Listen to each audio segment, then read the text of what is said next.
Testing, 1, 2, 3. You hear me, Darren? Testing.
We're on air. All right. I call the 2,335th meeting of the Milwaukee City Council to order. This meeting is being conducted by video conference. The public has been invited to watch the meeting on the city's YouTube channel, Comcast Cable Channel 30 in city limits, or by logging in to the Zoom video conference as an attendee. The public may submit comments in writing by email to ocr@milwaukeeoregon.gov. There will be opportunities for the public to give oral testimony during today's meeting. When it is time to take comment, staff will monitor the email inbox, the Zoom participant list, and the Zoom chat to see if anyone would like to speak. We will take comments in the order they are seen and received. Spanish translation services are available upon request. The public is asked to request translation and other meeting accessibility services at least 48 hours before the meeting. Contamos con un servicio de traducción al español cuando sea solicitado. Se pide al público que solicite servicios de traducción y otros servicios de accesibilidad para reuniones por lo menos 48 horas antes de la reunión. Translation services are also available in other languages. The public is asked to request translation and other meeting accessibility services at least 48 hours before the meeting. If members of the public become disruptive, we will mute and remove them from the video conference. If that fails to stop the disruptions, we will recess the meeting and return within 5 minutes. If we are unable to continue, council will briefly meet off air to move unfinished business to the next council agenda. All right, will you please all join me in the Pledge of Allegiance?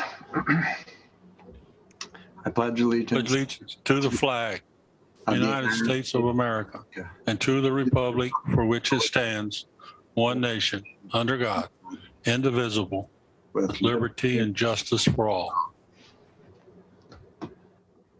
Michael, thank you for joining me vocally. I think there's going to be this whole raft of meetings that people will look back and it'll be the mayor reciting the Pledge of Allegiance and a bunch of silent people that you can't see. So I appreciated the joining in. Native Lands Acknowledgement. The city of Milwaukee respectfully acknowledges that our community is located on the ancestral homeland of the Clackamas people. In 1855, the surviving members of the Clackamas signed the Willamette Valley Treaty, also known as the Kalapuya Treaty, with the federal government in good faith. We offer our respect and gratitude to the indigenous people of this land. This evening during our work session, we were getting an update on our equity, inclusion, and justice work, and I think we're moving ahead with forming a committee in that vein. So if you have any interests in that, please think about applying.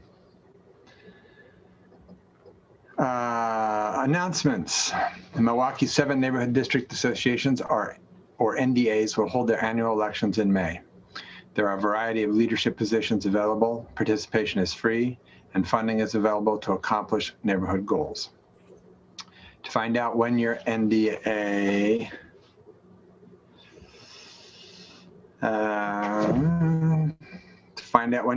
meets on, find out when the NDA meets on the city calendar.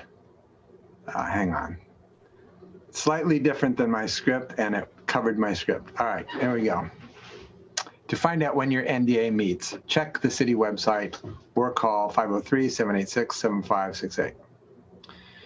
The Milwaukee Farmers Market, Sunday Farmers Market, opened this past Sunday on May 2nd and will now be open for each Sunday from 9:30 a.m. to 2 p.m. through October. Please check the market's website to review the COVID-19 operations plan before you go. Don't forget to attend the first Porch Fest concert series event this Friday, May 7th. To find the map of performance locations, visit MilwaukeePorchFest.com. Friends of the Leading Library will hold their annual plant sale on May 8th and 9th from 9 a.m. to 4 p.m. each day. This year's sale is by appointment only to keep everyone safe. The sale takes place at Milwaukee Floral and Garden on Lake Road. You can find the link to book an appointment on the city's website. For more information about each of these events and others, please visit the city's homepage, where you will find the city calendar at milwaukeeoregon.gov. If you don't have access to the internet, please call the city's general number at 503-786-7555, and staff will provide you with the information you need or connect you with someone who can help. All right, our next item is Poppy Day, a proclamation, and this will be presented by our American Legion Post 180 Commander, Mike Wilson. Welcome, Mike. Thank you, Mayor. City Council members, I appreciate this opportunity.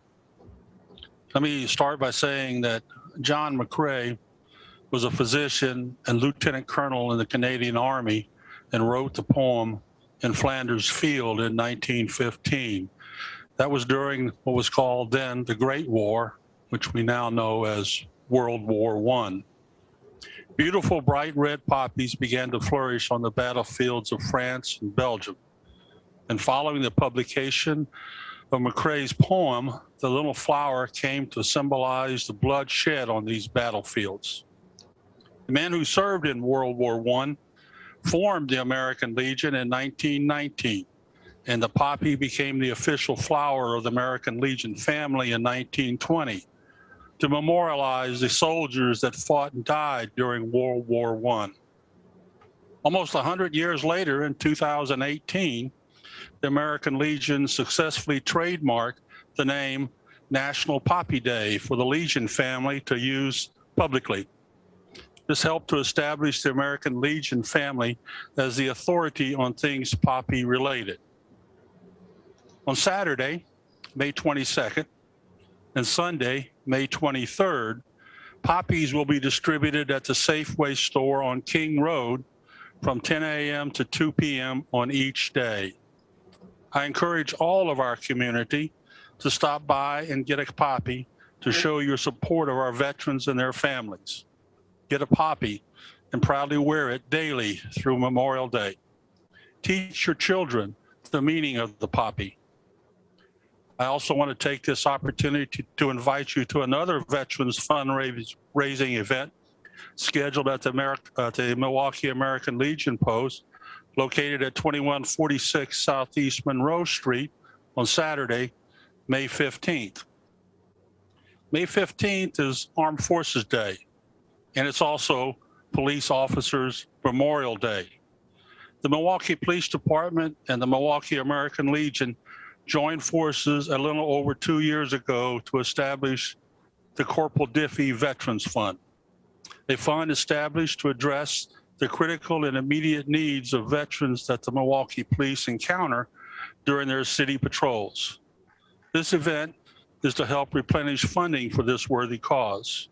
We will be conducting a pancake and waffle breakfast with takeout and limited outdoor dining at the post from 9 a.m. to noon on May 15th. The cost of the breakfast is $10 per adult and $5 for children under 12. You can call in your orders at 503-659-1300, and we'll endeavor to have it ready for you when you arrive. The COVID pandemic has taken a toll on all of us.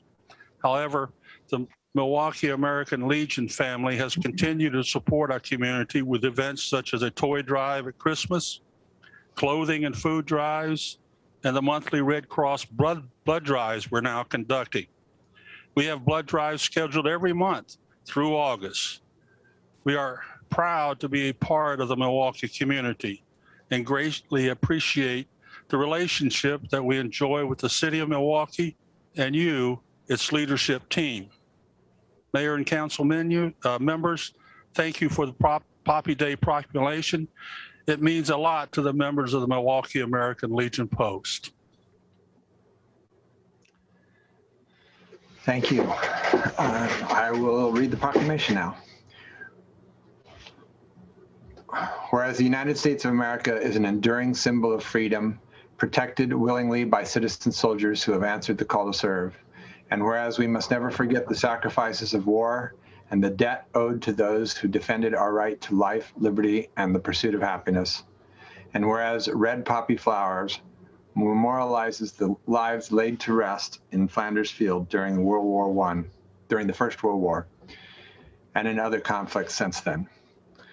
And whereas the American Legion Auxiliary works to remind all Americans of the sacrifices of those who served by annually distributing red poppy flowers, and whereas the City of Milwaukee and American Legion Post 180 have worked to commemorate and honor those who served in the Vietnam War, and whereas May 31st, 2021 is Memorial Day, a time for all Americans to give thanks for the men and women who have died in the armed services of this nation, and to mark the occasion by lowering national, state, city, and organizational flags to half-staff.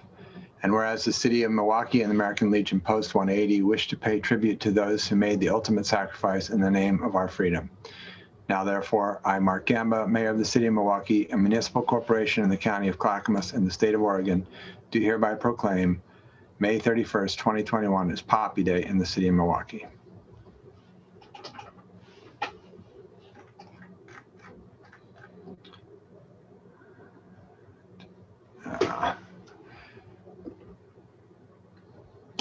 All right, and I have managed to lose my script. Hang on a second.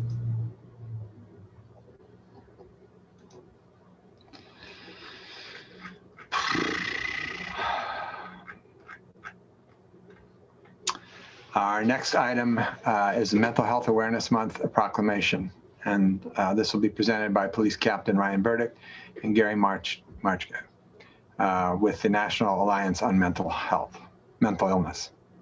Goodness, having an evening. Thank you, Mr. Mayor and City Council. My name is Ryan Burdick. I'm one of the captains at the Milwaukee Police Department. May is Mental Health Awareness Month, and with me tonight is Gary Marchke from NAMI, National Alliance on Mental Illness. Before I turn the floor over to Mr. Marchke, I just want to say a few things about how important it is to support people in our community who are struggling with mental health issues, particularly during COVID-19. 1 out of 5 adults experience some degree of mental illness each year in the United States. It's more important than ever to work with all of our community partners like NAMI to support and meet the needs of our citizens who are struggling with mental health issues, to ensure our police officers receive crisis intervention training and work hard to help people who are having a mental health crisis, emphasizing this is a medical problem and not necessarily any type of incarceration problem. To make sure as a police department who go to over 400 mental health related calls each year, we work hard to have successful outcomes, strong partnerships, and then to also constantly evaluate how we do business to determine best practices and a compassionate response. To remind us all to take regular breaks, to exercise, socially distance, but also make sure we're communicating with our friends and family and not to totally isolate. There's also a resource like the Clackamas County Behavioral Health Division. They have a 24/7 crisis line at 503-655-8585, 503-655-8585. It's a good resource for the community members to connect to urgent mental health and crisis care, long-term support, counseling, safety screenings, and more. And with that, I would like to turn it over to Mr. Marchke, who's been kind enough to help us tonight with NAMI with this proclamation process. Thank you. My name is Gary Marchke, and my job is friend and fundraising for NAMI Clackamas. And I would be remiss if I missed the opportunity to promote our annual walk on May 22nd. As you can see, it's virtual and up to you what you do. You may want to organize a team and just walk on over and get your poppy. Now, I want to thank the City Council, Scott and Captain Burdick, for this proclamation recognizing May as Mental Health Awareness Month in Milwaukee. It's a time for both reflection and rejoicing, as we've come so far with such a long way yet to go. Our vision at NAMI Clackamas is health, hope, acceptance, and community for everyone impacted by mental illness. That's not just the 1 in 5 that live with a mental health issue. That's the 5 in 5 that are impacted. And the key to bringing that vision to reality is the message that you are not alone. You are not alone because NAMI offers classes and seminars that bring you the knowledge and skills you need to live your best life. You're not alone because NAMI offers support groups where sharing is caring and stories can heal. You are not alone because NAMI will advocate for you and help you navigate that myriad of challenges that you face. And best of all, you are not alone because all of those services are free and delivered by staff and volunteers with been there, done that, made it through lived experience. With that, I want to thank you for your support. Thank you. And thank you for taking the time to do this. I'll read the proclamation in a second. I have a couple of quick questions, kind of looking for updates on what's happening regionally with mental health care. Will the sheriff's levy have any effect one way or the other on any aspect of mental health response? It likely will in a variety of different ways. It really depends on how the budget is reallocated once it's passed. But we have a number of programs that we do through the Sheriff's Department that may be threatened crisis intervention training. We also do QPR for the jails, question, persuade, and refer. So those programs may in some way, shape, or form be threatened. It's really going to be hard to tell until it's all over and done with. Okay, thanks. You're welcome. All right, the proclamation. Whereas mental health is part of everyone's overall health and well-being, and mental illnesses are prevalent in our county, state, and nation, with 1 in 5 adults experiencing a mental health issue every year. And whereas stigma and the resulting discrimination is a primary obstacle to early identification and effective treatment of individuals with mental illness and their ability to recover to lead full, productive lives. And whereas approximately half of chronic mental illness begins by the age of 14, and suicide is the second leading cause of death of people ages 10 to 24. And whereas long delays of sometimes decades often occur between the time symptoms first appear and when individuals get help. And it is important to maintain mental health, learn the symptoms of mental illness to get help, and cure the stigma and discrimination that too often interferes.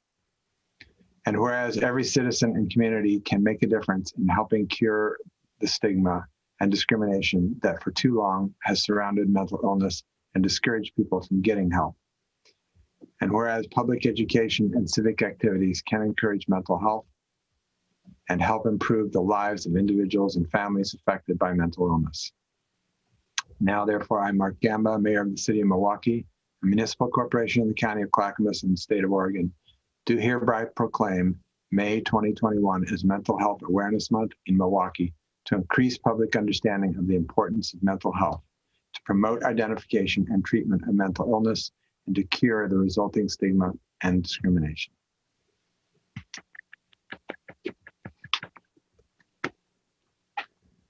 Thank you, Gary. Oh, thank you so very much. We so appreciate you.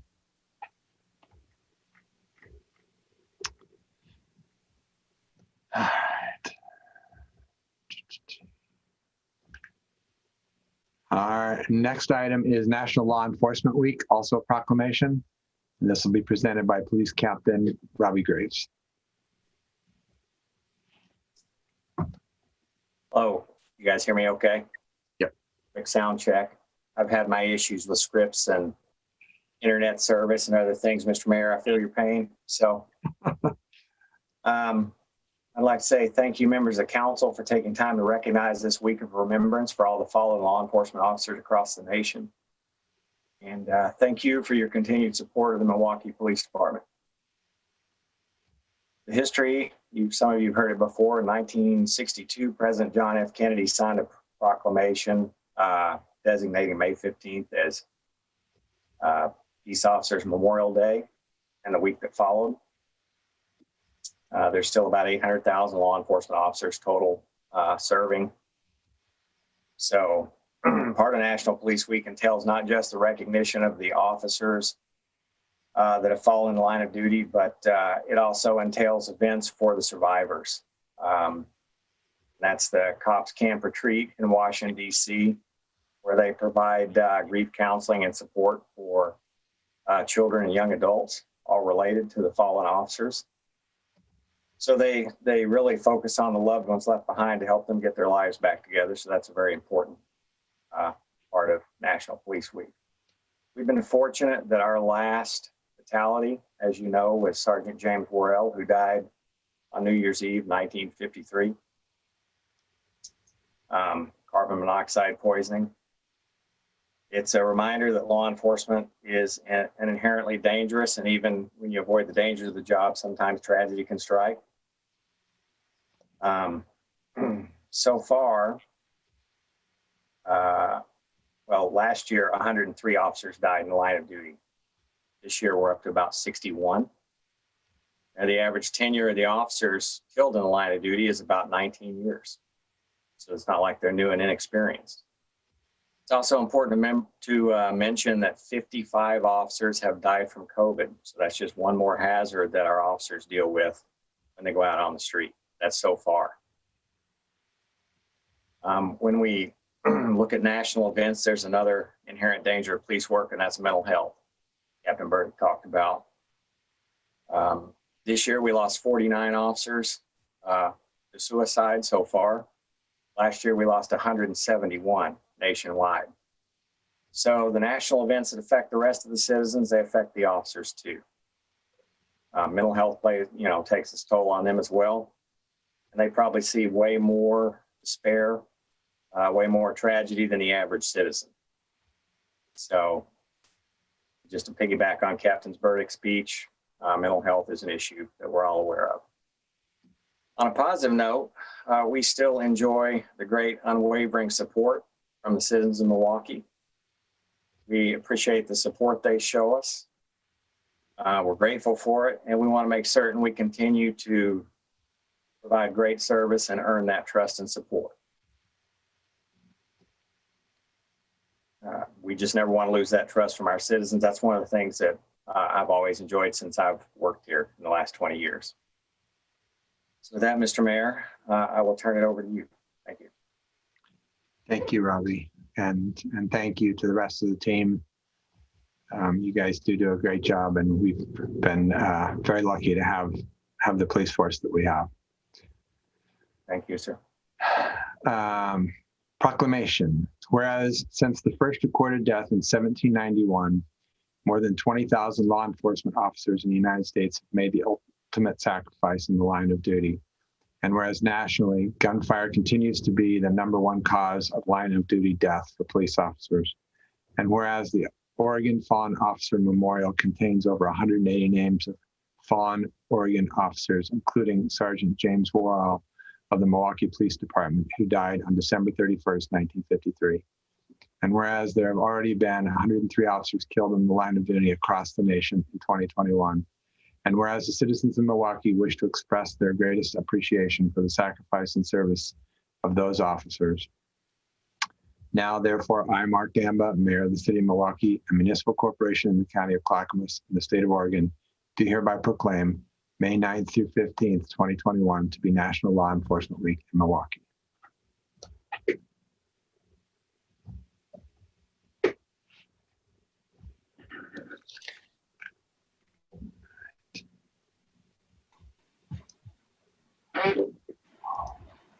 Mayor, it looks like Councilor Beatty may have something to say. Yeah, go ahead, Lisa. Well, I mean, I wanted to second all the things you said about, we're very proud of our police force, and we've been very lucky to be served well by them. I also just know that this week, is not to take anything at all away from the police, but this week, May 2nd to 8th, is actually Public Service Recognition Week for recognizing public servants of all stripes, law enforcement and others. And we have such a great staff. And I'm hoping maybe next year we'll have a Public Service Recognition Week resolution to read as well, to recognize the rest of the great staff that we have. So, well, that sounds fun. Leanne, that we'll probably do it on a different week than we do our officers just to make sure that we're also calling them out. But I thank you for recognizing that, Counselor, and we'll work on it. We'll add it to the calendar. Thank you. All right, Scott, is President Peterson? Mr. Mayor, I was just looking and I do not see Metro President Peterson or Councilor Lewis here yet, nor do I see Mr. Davis or Shirtleff for the public banking item. I do see Tanya is here. I don't know if they're waiting for their audit committee chair. I was just checking my emails to make sure I sent the correct information for both those groups for tonight, and I think I did. But I do not see the next two presenters here. Mayor, we have a resolution on the agenda tonight for equity, for our equity goal, and I'm actually going to be the staff person staffing that tonight. So if we want to manage that now so that it's off of the agenda, we can. Sure, let's do that. Perfect. So we had a discussion earlier tonight about the equity goal led by our amazing John Hennington. It didn't sound like we had any changes to that goal or to the goal resolution based on the current terminology that's being used as we're talking about our communities of color. So if that is the case, does council have anything they'd like to discuss about the resolution, or do you feel prepared to approve it?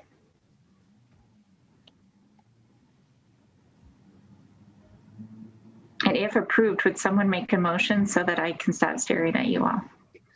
Thank you. Sure, I'll move to approve the resolution that was submitted and reviewed at the work session earlier this evening with the one grammatical change that Council President Heisey called out in that. I'll second. It has been moved and seconded to approve our equity, inclusion, and justice. I don't have it in front of me, so I'm hoping I'm getting the words in the right order. Resolution, I'm trying to find it. Any further discussion? All those in favor? Aye. Aye. Aye. Opposed? It passes unanimously. If I can find it, I will read it. Sheesh.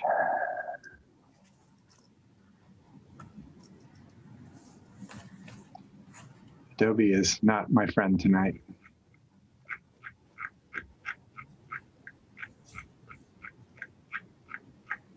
Mayor, I think if you're okay, we did actually have it up on the screen earlier tonight, and it probably meets any requirements for you to discuss or to show it. I'm comfortable just having us bringing it in for your signature, and then we'll place it onto the council website as an update on your council goal and on any other relevant documents. I found it. Okay, perfect. So I think it's important. I think it's important to read. I love it. I was trying to make you feel less awkward. Good luck with that. All right. A resolution of the City Council of the City of Milwaukee, Oregon, committing to creating an entirely equitable city and expressing solidarity with our Black, Indigenous, and people of color BIPOC neighbors. Whereas Black, Indigenous, and people of color are vital members of our society, whose numerous contributions to the very fabric of our nation have far too often been overlooked, diminished, or dismissed. And whereas Black, Indigenous, and people of color have suffered horrific inequities and crimes against humanity in this country for centuries, including slavery, slaughter, rape, theft of land and property, medical experimentation, forced relocation, denial of basic human rights, and restriction from generational wealth building. And whereas the Milwaukee 2040 vision calls for a flourishing city that is entirely equitable, delightfully livable, and completely sustainable for all residents. And whereas we have undertaken to work to achieve that vision through our efforts in writing a new comprehensive plan that will begin to reverse code and zoning provisions that have disenfranchised our BIPOC neighbors for almost a century. And whereas the city is committed to creating a city government that reflects our diverse experiences of our Milwaukee community, including but not limited to our workforce and boards and commissions. Now, therefore, be it resolved that the City Council of the City of Milwaukee, Oregon, further commits to the pursuit of an entirely equitable Milwaukee by making equity, inclusion, and justice one of its 3 council goals. Now, therefore, be it further resolved that through this goal, the City Council commits to pursuing the following outcomes: creating a citywide culture that seeks to understand and address the barriers to equity and inclusion faced by our historically underrepresented residents. This will include supporting the broader community in meaningful engagement with equity and inclusion work, ensuring that the removal of systemic racism from our laws, ordinances, and policies through robust two-way communication with Milwaukee's BIPOC community in all aspects of city governance, creating systems and opportunities designed to develop and foster trust in the Milwaukee Police Department, commitment to the safety and well-being of all residents, and especially our BIPOC residents, increasing participation from historically underrepresented populations on our boards and commissions, determining the city's success based on qualitative measure of BIPOC community members feeling respected, safe, and heard, conducting listening sessions and creating subsequent changes to city practices, policies, and codes, working on relationship building with Milwaukee's BIPOC community and defining the next steps forward for this work, funding equity, inclusion, and justice training for all staff, including the police department, and for related training to achieve this goal, and furthering our own education about systemic racism. Introduced and adopted by the City Council on May 4th, 2021. Okay. It looks like your team from Metro is now available. If you want to go back to that agenda item. I will do that. Fortunately, I know these people. So Metro President Lynn Peterson and our own Metro Councilor, Christine Lewis, welcome. They are going to give us an update this evening. Awesome. Thank you, Mayor. So honored to be with you tonight and to get to listen to you read the resolution and watch the council adopt it. Much appreciated. Councilor Lewis, do you want to kick us off with a few words? Sure. Thank you so much for the opportunity to be here tonight. It's been a while since I visited with you in this format. Some of you I've seen in the committees that we serve on together, and others of you it has been at least a year. So thank you for taking time to reconnect. Metro's had quite a year, and we've got the tourism economy as part of our model and our lines of business with the performing arts venues, the convention center, the expo center. So we were impacted first and hard with COVID, and then we've been through the kind of gamut of everything from wildfires to the Clackamas ice, and then of course the times that we are in addressing the long built up racial injustices of our society. So we've had quite a year at Metro. We have a lot of work that we're still doing, but thanks for the opportunity to kind of give you a little overview of what our year has been like and what we're currently working on. Awesome. Council President. Thank you. Do we have the PowerPoint or? Yep, I'll bring it up now. Just okay, awesome. Say next. Really, this PowerPoint is just so that we can show pictures of Nora, the polar bear. That's really what this is all about. We're all very excited about Nora coming back. So let me give you a brief overview. As Councilor Lewis just mentioned, that we have 5 lines of business that the region has asked us to undertake. Next slide. Thank you, Scott. We have the park system, the regional park system that we work on with you in creation of at the local level as well as the regional level that we'll get into. We have the venues, as Councilor Lewis was just mentioning. We have the responsibility for long-range transportation and land use. and we have the management of the region's waste system. We'll get into all of those things, but the fifth line of business that the region asked us to get into is around affordable housing. And we are partners with all of the cities that do the housing, that are housing authorities, and we'll give you an update on where all of that is at regionally, as well as the supportive housing service measure. So important to what we're all doing right now. But before we go on, I just want to say that you, your mayor, the council have been such great partners with Metro, just not with this council, but over the years. We've so much appreciated the constant back and forth about how to achieve regional goals at a local level. And also the fact that you, as we share the same basic lenses that we apply to everything that we do, a racial equity lens and a climate change lens. So those are the two things that guide the Metro Council and how we prioritize our budget to how we roll out programs and priorities. Next slide. Oregon Zoo. As I said, it's all about Nora right now.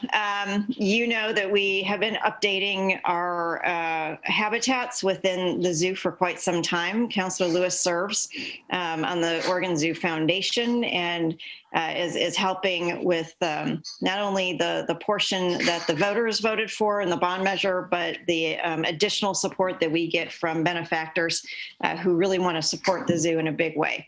So the latest habitat to reopen is the Polar Passage. And Nora, last time she was in Portland, she was just a little baby bear cub. And if you go on YouTube and watch the videos of her as a baby, she was just extremely cute, and she has not lost any of that cuteness. She's back, and we're looking for a friend or two for her. She's a very social animal and needs some friends to play around with. So we're looking for that.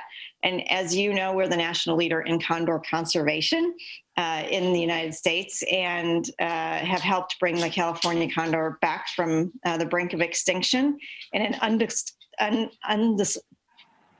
I can't even say it right now, a location in Clackamas County that we do not disclose because they need to have quiet for breeding. Next slide. I just realized that I'm going into the shade and sun at the same time. We also manage on behalf of the city of Portland, the Portland 5 Centers for the Arts, so that you know the Schnitzer and the Keller Auditorium. We also have the Newmark, Brnish, and Windestad, and all 5 of those obviously closed March 13th and have not reopened. In totality, between the Convention Center, the Expo Center, the Portland 5, and the zoo, we had to lay off 750 people 3 weeks into the pandemic. And we are looking forward to having all of those folks back. And as soon as we can, in some sort of phased opening over time. But we also want to come back better. So we are working on better wages and benefits for all of our employees at Metro. This has been a longstanding problem, and this has afforded us an opportunity to really dig deep and find a way to make sure that everybody is getting a living wage and has benefits. So we're very proud of that. And Councilor Lewis has been working very hard on making that happen. So much appreciated to her and her efforts. Next slide. Expo and the Convention Center have been working very hard throughout the pandemic. They are amazing regional assets. They obviously were not designed for a pandemic, but they have been working very hard in this emergency situation and have shown that they are part and parcel of an emergency system for the region. Expo, of course, hosted the Red Cross staging during the Clackamas wildfires for big rigs and trailers. The Convention Center was an emergency shelter for families from the fires. Both the Expo and OCC hosted COVID-19 testing throughout the pandemic. And you now know that the mass vaccination site at the Oregon Convention Center, Willamette Week had a really great article on it. If you have a chance to read it, the young man who is overseeing the logistics from one of the 4 hospital systems I just found him to be completely fascinating of how somebody comes home from Afghanistan and is immediately told they're going to be running a mass vaccination site within the next week or 2. And basically knows the health system as well as logistics. And he has a great quote in there. I'm going to move around here. He has a great quote in the paper that says that strategy is for amateurs and logistics is for professionals. And if you've been through the mass vaccination clinic, you'll understand and see his mentality all the way through in the 40 minutes that you get through and get your vaccination, and how people are taken care of. It was extraordinary. It was like a well-oiled machine. I was astonished. We actually have the most efficient mass vaccination site in the country. So kudos to everybody at that site, including our own employees who made sure that they know how to lay out stuff at the convention center to make it work. And that's a big part of it. Next slide. Obviously, the waste management for the region is very important. I know it's important to all of you. You have contracts with the haulers to basically pick up at the curb, and then they take it to transfer stations, both public and private. Public ones are owned by Metro, and we regulate the private ones. Our big push, obviously, is to make sure that things don't even enter the waste stream. So we really work very hard on recycling efforts. What you're seeing here is folks picking out the wishful recycling from the recycling waste stream. After China decided to stop taking a lot of our dirty recyclables and a lot of our waste, it's been a harder market to find a reason for recycling. And so I would just, as your public service announcement, remind everybody to go to the Metro website and really dig into what actually is recyclable right now versus what is wishful recycling. And if we can get the wishful recycling out, it actually makes it cheaper for our private folks who are trying to get as much efficiency out of this to get the recycling done and make it a cost-effective way to do business. So we look forward to more of that. We've been working with the legislature and DEQ as well to make sure that folks know exactly what is recyclable. Not everything with the chasing 3 arrows is recyclable at this point. It's only if there's a demand. And then obviously we've been working very hard in private-public partnerships on our recycling system and making sure that the industry has what it needs to do this, as well as a food scraps program and making sure that we are using all of our waste efficiently and not sending it to the landfill in Arlington. Mayor?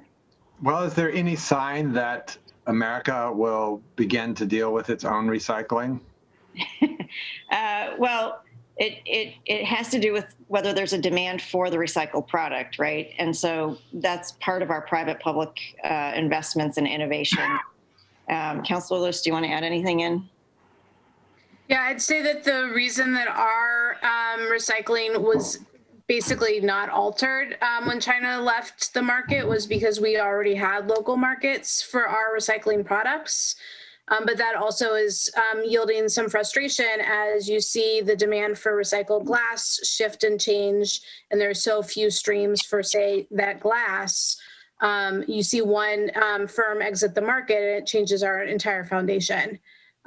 Further, the plastic coffee cups like this that are recyclable in other parts of the country aren't recyclable here because we don't have a local market. So we definitely have some limitations by being supported in the local industry. So we have what's called the innovation grants, the I&I grants, and they've been really used to help clean our waste system by doing reuse even before you get to recycle and to try and eliminate some of the contamination. And it's one of my goals to make sure that we're also supporting diversifying or strengthening the markets, because you're only going to be able to sell recyclable goods to a company that wants them. So we got to make sure those companies are, if not in the region, at least in the West Coast. Councilor. Yes, I wanted to ask, I know Metro had a couple of bills, or legislators on behalf of Metro or someone introduced a couple of bills in Salem on producer sort of responsibility. Can you talk about what's happened with them? Sure. We have 3 recycling bills that were introduced on our behalf, or kind of as we're part of the coalition, that are still alive. Product stewardship is one of those. So we also have product stewardship specifically for mattresses as a top priority, because when you go to the transfer station, you see those mattresses. They take up so much space. And I forget the percentage, but it's some startling number in the 80 or 90% of the material in a mattress that is actually recoverable and recyclable. And we have a firm in Eugene that does that work. Why not, direct all mattresses there? So mattress is still alive. Household hazardous waste is still alive. And then the DEQ recycling system overhaul, all 3 of those bills are still alive in Salem. Thank you, Councilor Lewis. Thank you. Next slide. We work hand in hand with our cities and counties, as you know, on urban growth boundary decisions, which is every 5 years, except for we're in a mid-cycle review, and there are 2 cities in Washington County that have asked for a mid-cycle review. It's a very narrow urban growth boundary expansion opportunity, if they so choose, and it has a very high threshold to meet in order for us to even consider it, and it's based on need. But we will be looking probably at 1 or 2 cities that will ask for a mid-cycle review of the urban growth boundary for their planning purposes. We have the 20-year transportation plan as well as the 50-year land use plan. Many of you know that we were getting ramped up pre the pandemic to do a 2070, a refresh of 2040. But we decided that probably no one during a pandemic wanted to talk about the 50-year plan for the region, but rather the 5-year economic recovery plan would be where we would put our time and energy for the time being. So we've put off a refresh of the 2040, but as you all know, there was a lot that was different in 1993 when we first started talking about a 50-year plan. We weren't talking about racial equity. We weren't talking about climate change. We were talking about sustainability. We did not have artificial intelligence for our cars and automated vehicles coming down the road. So there was a lot that was different, and we're really wanting to dig into a 50-year refresh, but now is not the time. Next slide. And economic development, this is really about that 5-year economic recovery plan that we worked with Greater Portland, Inc. On establishing. They are our federal conduit for money from the feds for economics. So we have a 4-point agenda in there of investing in working families. And we do that at Metro through C2P2. And I believe you guys are part and parcel of that work, the Construction Careers Pathway Program. And we are also looking to support vulnerable businesses, ensuring justice and dignity for all workers, and helping our economy. I don't know what that last one is. Our economy will recover if we start investing in those 3 big bullet points, because we all know that a lot of the businesses that were hardest hit during this pandemic were owned by BIPOC community members, especially in the travel, restaurant, tourism industry. And so we really want to make sure that we can make sure that they come back stronger and better than ever. Next slide. Lastly, I think this is lastly, our affordable housing and supportive housing services. We have some really good news. Obviously, we want to thank the voters for passing the affordable housing bond measure for $652.8 million in November of 2018. During the last 2 years, we have been working very hard with the housing authorities within the region to get the money out and committed. And 34% of all the resources of that bond measure have been committed and we had said we would do that in 5 to 7 years. And 54% of the goals have been met of the 3,900 units that we said we would build together. So if you're doing your math, we're ahead of schedule. And we're hoping to achieve much more than 3,900 units. And we think we can probably serve 20,000 people which is 8,000 more than the 12,000 we had originally projected. Now that's just the first wave of people who come in to these units, right, where they stabilize and then get workforce training or their health back in order, and they're able to get a job, and then they're able to move into the market, and we can serve more people. So very excited about that. Of course, the 3,900 plus units that we will be building together are a drop in the bucket to the actual need of affordable and deeply affordable housing in this region. We all know what's going on in the affordable housing realm and all of the issues that are confronting folks in this region. We're actually in a need of 48,000 units, both market and public affordable and deeply affordable units. So this is a good first start, but we'll probably be coming back after a successful implementation of this and talking to folks about what they want to do next.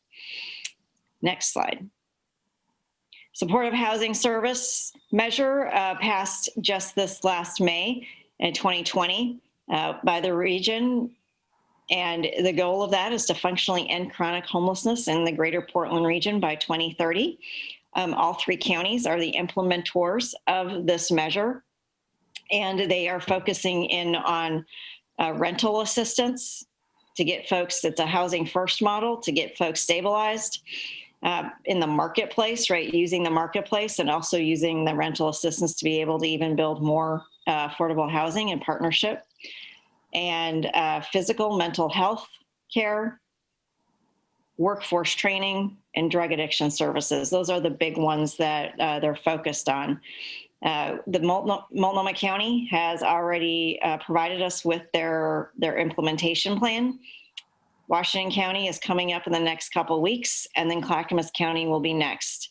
All in all, we're looking at a really high number of people that will be able to be served, both coming off of the street and preventing them from becoming houseless.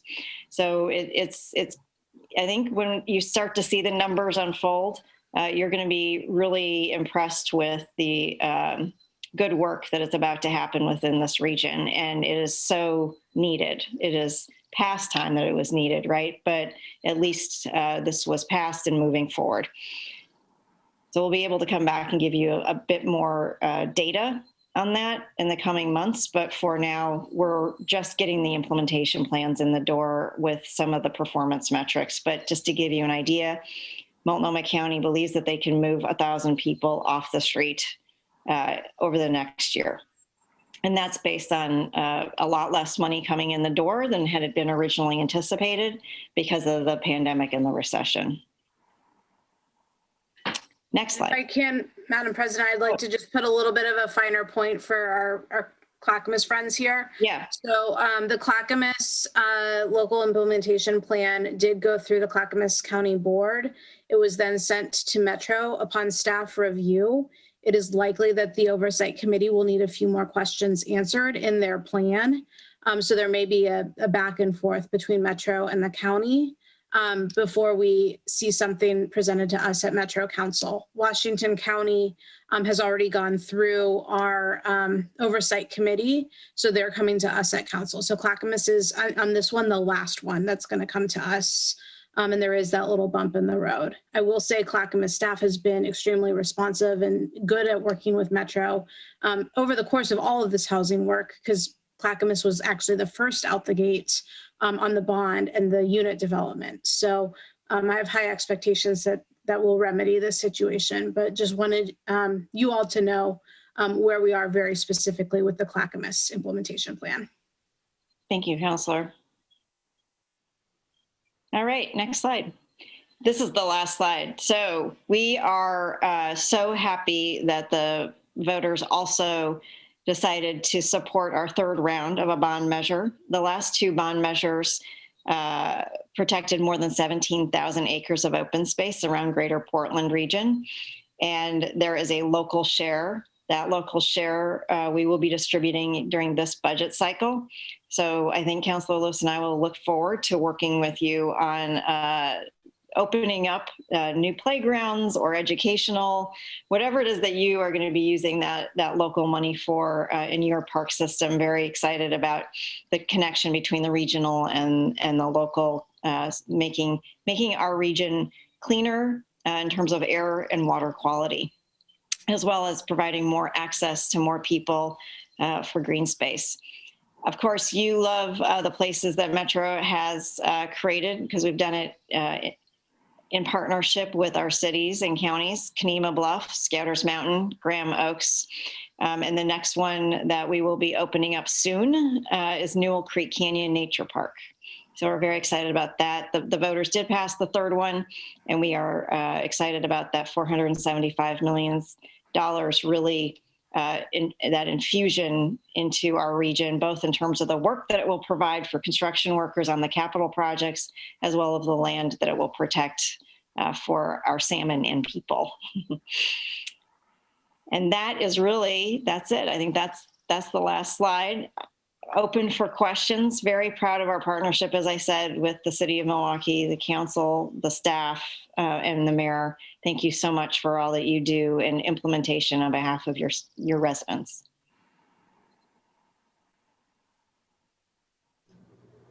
Well, thank you. We have had a really powerful partnership, at least as long as I've been on council, and we've accomplished a lot of good things.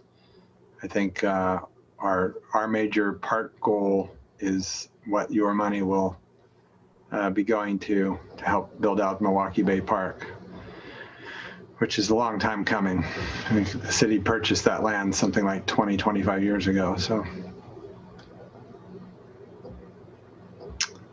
any questions for either of these fine? Maybe not so much a question. I just wanted to maybe ask if it's on your radar, or and maybe, or just to share, I suppose, since I have both of you. So great to see you both virtually, unfortunately, but thank you for visiting with us and providing us with this update. The housing one is most near and dear to my heart. It's something that we've really prioritized here quite a bit since day one of my being on council. I just learned this morning that Clackamas County Board of County Commissioners is planning on holding a vote to possibly rescind its resolution for housing emergency. So that will be happening at the business meeting on Thursday. I just wanted to flag that because it was just flagged. Apparently that decision was just made this morning. And so I just wanted to raise that with you all. I think I'm planning on learning as much as I possibly can in the next less than 48 hours to try to figure out what the thinking is there and why, because certainly the need has not gone anywhere. It's only gotten worse, as we all know. You mentioned fires and pandemic and my God, not to mention, just the general state of the shortage of housing we have in this region. So I'm hoping to learn more. I will plan on sharing everything I can learn with you all. But I wanted to make sure that you knew about it because you are such an important convener of things with these, with these two important bond measures that, I don't know what we do, where we are left as a city, small city without our own housing authority. We rely on Clackamas County. So this leaves me with a sense of sort of, I don't know what to expect, but it didn't sound like good news to me. So wanted to share that. I had not heard that. Thank you for passing along that information. Thank you. We'll find out what the action is and what that means. Thank you. Anybody else? So I reached out to Commissioner Fisher after Angel sent out that email, and she sent me something, so I will forward it to everyone on the Zoom. That'll be great. The one thing I failed to mention that we get the most questions about is besides homelessness garbage in the region. Obviously, we have a regional illegal dumping program that was kind of offline during the pandemic because we had been using incarcerated labor from Multnomah County. Those folks were not allowed out of the jail during the pandemic. And as such, we also got a request from Reimagine Oregon that we stop using incarcerated labor and start creating a workforce development program. And so that's what we have been doing during the pandemic. We are gearing up to go from 2 teams to 6 teams. And we are looking for willing partners, including the city of Portland and other private interests, to get even more teams to do some sort of 1 or 2 year push forward to help clean up the region. But there's so much work that's going on from volunteers, and it's such good work, but there's a lot of spots and a lot of these illegal dumps that it's just not appropriate to send them into. So while Salva is doing a great job region-wide in working through this, there's a lot of steep slopes, a lot of needles, a lot of feces, just situations we don't want folks to going in. So we are ramping that up and very glad to do so in terms of the workforce development program that we're creating now. So. Great. With that, thank you, Mayor. Much appreciated. Council. Good to see you all. At some point, both Kathy and I have gotten to see the thinking around congestion pricing, but I suspect as that becomes more closer to being a reality, it would be good to have the whole council educated. Yes. So that, because they will get asked questions by constituents. And that was a terrific panel. Thank you so much. That was really thoughtfully put together. The moderator did a great job. The questions, everything from top down was excellent. So I thank you for that experience. And I think you really created a resource, because I assume it will be available online in the future for continuing education throughout the region. So that's a real gift to us all. Thank you. And there is a transcript. We got asked the other night if there is a transcript as well, if people want to read it. Yeah, and I would not hesitate to ask us, Mayor, Council, to have our staff come and present the findings, the initial very, very, very, very high level work that was done just to look at scenarios and to see how they play out in the region, because both on a racial equity lens, climate lens, but also just the diversionary impacts to our neighborhoods. There is no program in the entirety of the world that has congestion pricing that doesn't deal internally within that program of mitigating diversion impacts. And McLaughlin 82nd is definitely going to be an issue if there's I-205 tolling. And so I think getting that overview and seeing the pros and cons would be really helpful as an introductory conversation, so that when there's more information from ODOT that comes in, you can put it into perspective. Yeah, good. Thank you. Yeah, thank you. All right. You two enjoy the rest of your evening. All right. Thank you so much. Keep up the good work. Thanks. You too. All right. Are James and Scott here yet? Scott? Yep, I see Scott. Shirtleff. And I believe Mr. Shirtleff was coming with other folks. I don't see James. Mr. Shirtleff, are you there? And if you're there, can you tell me who we might expect? There's a number of people on the attendees list. Is there anybody I can promote to the panel? Any other name? Yeah, Jazz Davis should be attending. Looks like Rohan Gray is raising their hand. Is that someone? Rohan Gray and Julia DeGraw. Okay, also, I see them. Also Gregory Anderson. Okay, working on it.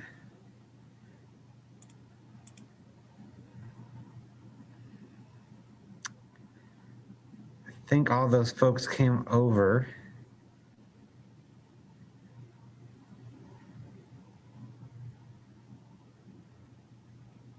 Okay. Not seeing Jazz. Is he not here yet? I have not seen James. Okay. I'll try texting him real quick. All right. So this next item is an informational piece on the possibility of a public bank. I'm very excited about this concept personally and supported it at the legislature. I think it could be a real game changer for the finances of cities and counties around infrastructure financing. I think it could save us literally millions and millions of dollars. The bill did not make it through the first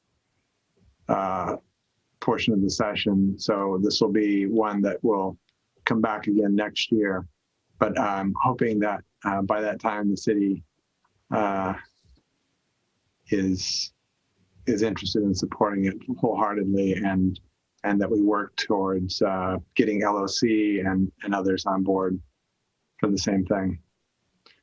So, Scott, I don't know what your order is, who's going to do this, but you guys have the mic, so to speak.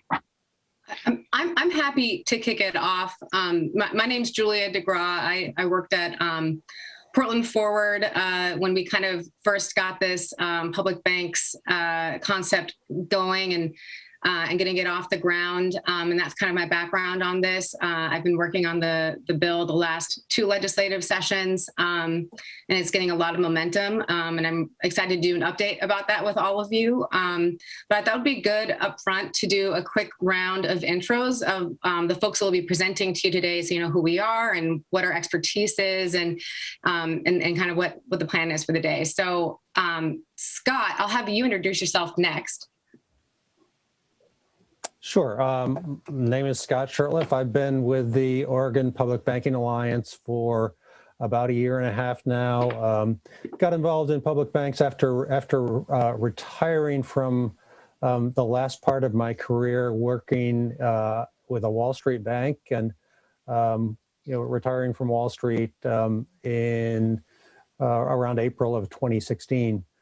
So very interested in public banks and their opportunity to allow us to get more out of our public dollars and put less into the pockets of CEOs and shareholders of Wall Street banks.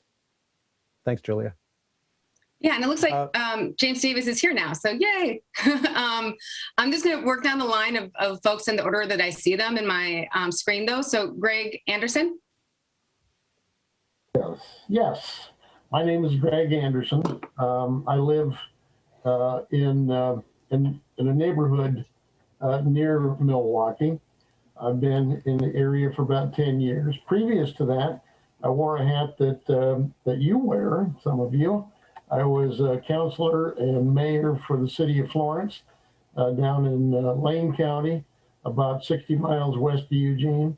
I also chaired the planning commission there for about 5 or 6 years, and then was foolish enough to run for mayor and unsuccessful enough to win, and then had to serve.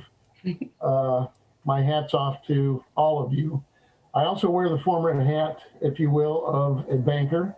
While I was in office there, we started I opened a savings and loan, for those of you old enough to remember what savings and loans were.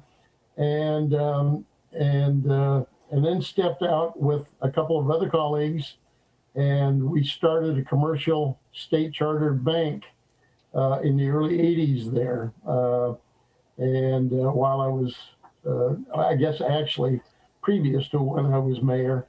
And so I wear those hats and have those understandings and experiences. Thank you, Greg. And yeah, I think that Greg will be really helpful, particularly during the question section of this session. Rowan. Yes. Hi. Can you hear me? Okay. Yes. Yeah. Hi, my name is Rowan Gray. I moved to Southeast Portland 1 year ago and have been involved in the Public Banking Coalition for the last few months. I'm an assistant professor of law at the University of Willamette in Salem, where I specialize in the legal design and regulation of monetary and financial systems. I teach contracts and business organizations and securities regulation, but I'll be having a class in the fall on law and money and technology and payment systems with a number of students that I'm actually very excited, hopefully, to get involved in the public banking movement, do some research with us on some of the remaining kind of legal questions to iron out over the summer and fall.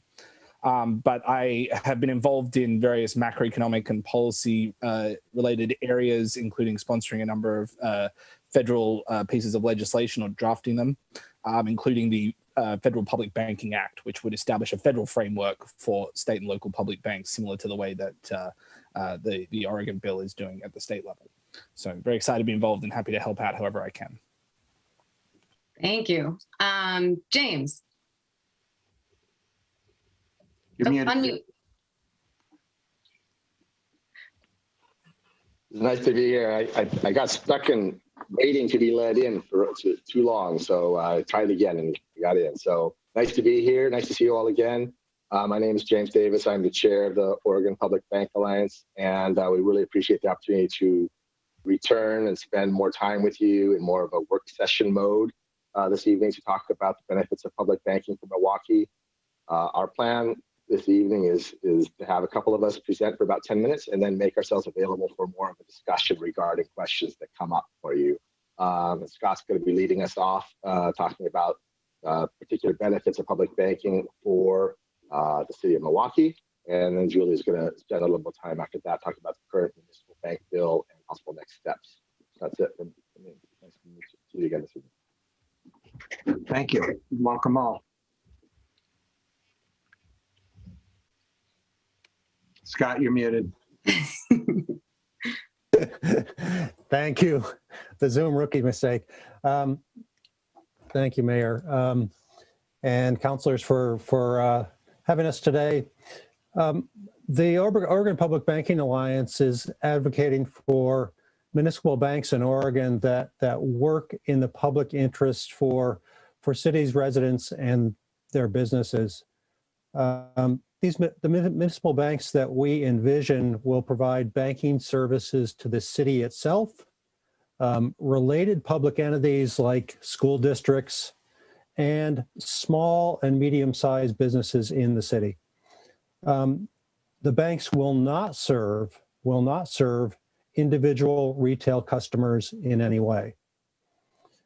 Of course, the specific purposes of the bank will be defined by the charter that you all define for your bank. And it can be any of these things of the infrastructure projects for the city, commercial banking for medium and small businesses, any or all of those, and the mixture that you would define in your charter.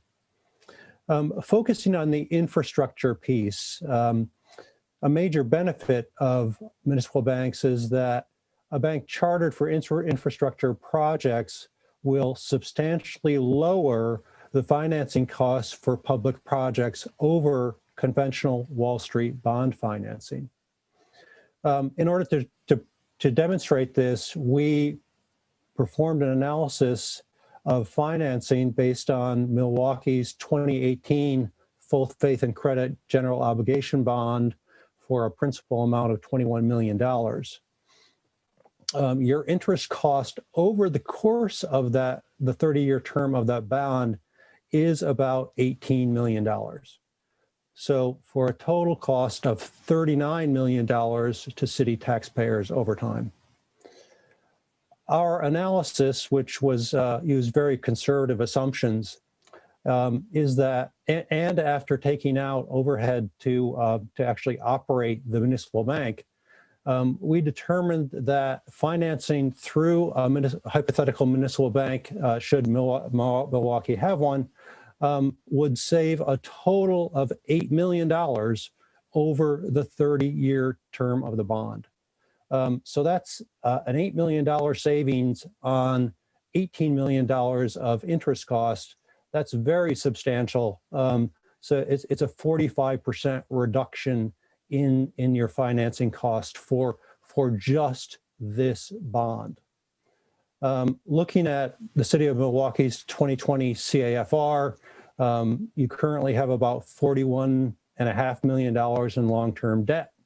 So the 2018 bond is about half of that current debt load. So you know, if we apply the same savings across that entire debt load, you'd be looking at $60 million over all that debt. Another way to look at it, if we project the savings over future bonding projects, the city could save $25 million on just $65 million of capital projects. So to me, that's like a buy three, get one free deal, because you can pay for an entire another project with that $25 million.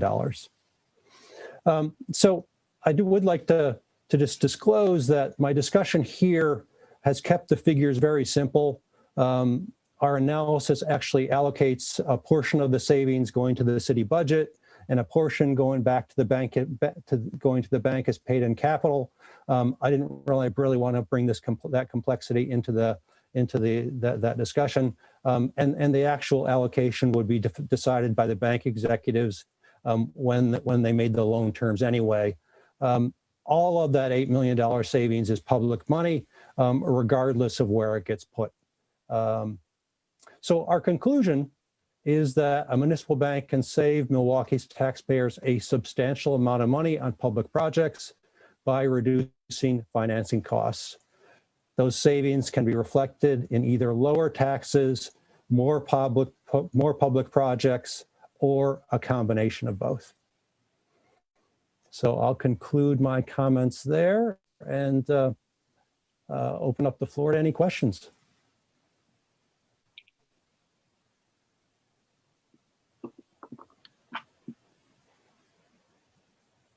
Or any of my colleagues that would like to add something.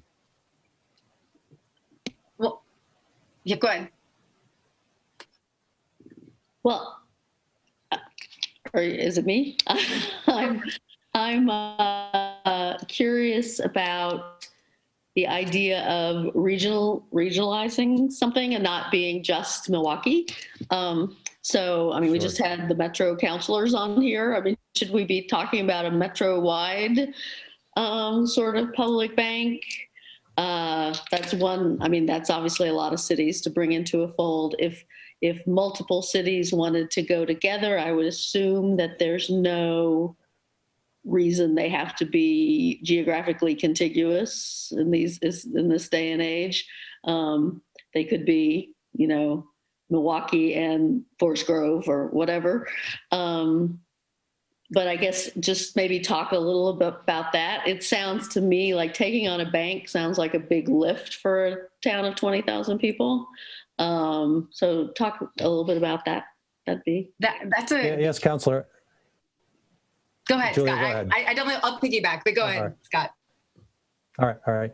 Counselor, that's a great question. We have talked a lot about you know, cities collaborating with other cities to jointly form banks. That is completely possible and a great idea, particularly to tackle the issue of capitalization and cities being able to pool their funds to get greater capital to form the bank, a greater amount of money to capitalize the bank in order to form it. I think that the most important part of forming the bank through a collaboration like that is not that the cities are necessarily geographically contiguous, but that the cities have the same sort of mind for the bank. Milwaukee primarily wants an infrastructure bank and not so much an economic development bank. Then you'd want to team up with a city that's also looking at an infrastructure bank as well.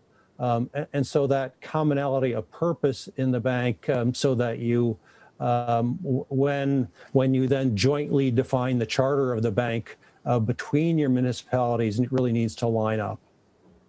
Can I just make a quick comment on that? The other note there is that there are a range of creative structures that can be designed so that if there is a concern, for example, about risk sharing between different counties, it's possible to share certain resources or administrative capacities in the sort of managing of the funds and things while keeping the particular risks associated with certain bonds separately. So a lot of the good news is a lot of the functions have similar needs across counties, even if they may have different risk profiles. So there's a certain layer of banking services that can be shared, even if the entities were to remain legally distinct. To pile on that, to sort of tag on that one, it's also a great way to bring the counties into it. A county itself cannot form a municipal bank because it's because of the governance structure, the structure of the government here in Oregon. It has to be an incorporated city that forms a bank. The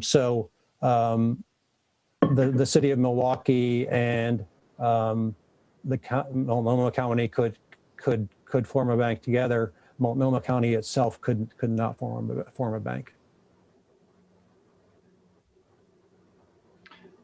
Julia, you said you had something you wanted to piggyback.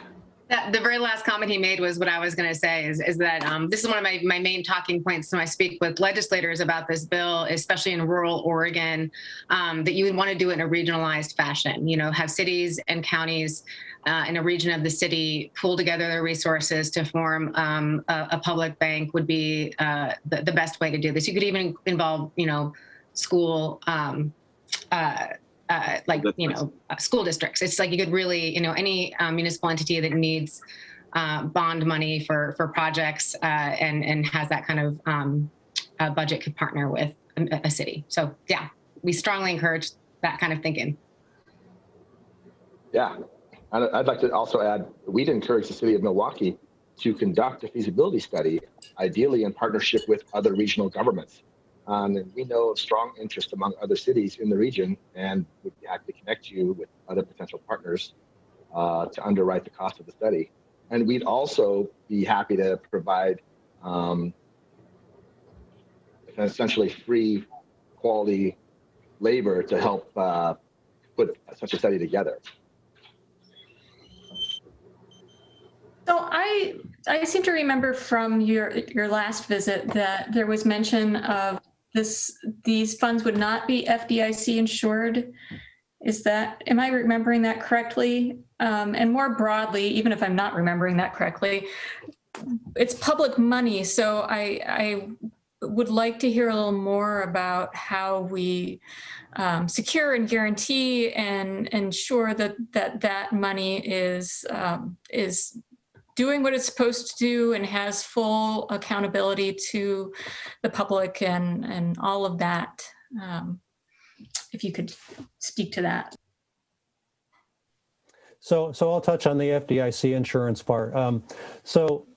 The banks that we envision will not be taking retail deposits from individuals, any individuals, and that's what FDIC insurance is for, is to insure the deposits of particular individuals. Since the bank will not be taking those deposits, the bank will not have FDIC insurance. That has a significant advantage in simplifying the creation of the bank, and it also reduces the cost of creating the bank and reduces the cost of operating the bank. We see that as a good decision to focus the bank on its core missions of infrastructure development and potentially economic development within the city, without getting distracted by individual deposits. So that's really the response with respect to FDIC insurance.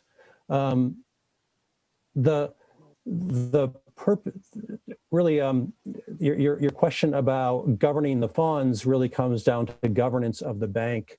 And it is very important that when the bank is chartered and set up, that an independent board of directors is set up, that that manages the bank, that oversees the operation of the bank, and also that the bank is run by banking professionals who are independent of the city, so that they make their decisions independent of political influence, and are running the bank with the intention of executing to the public interest as defined in the charter.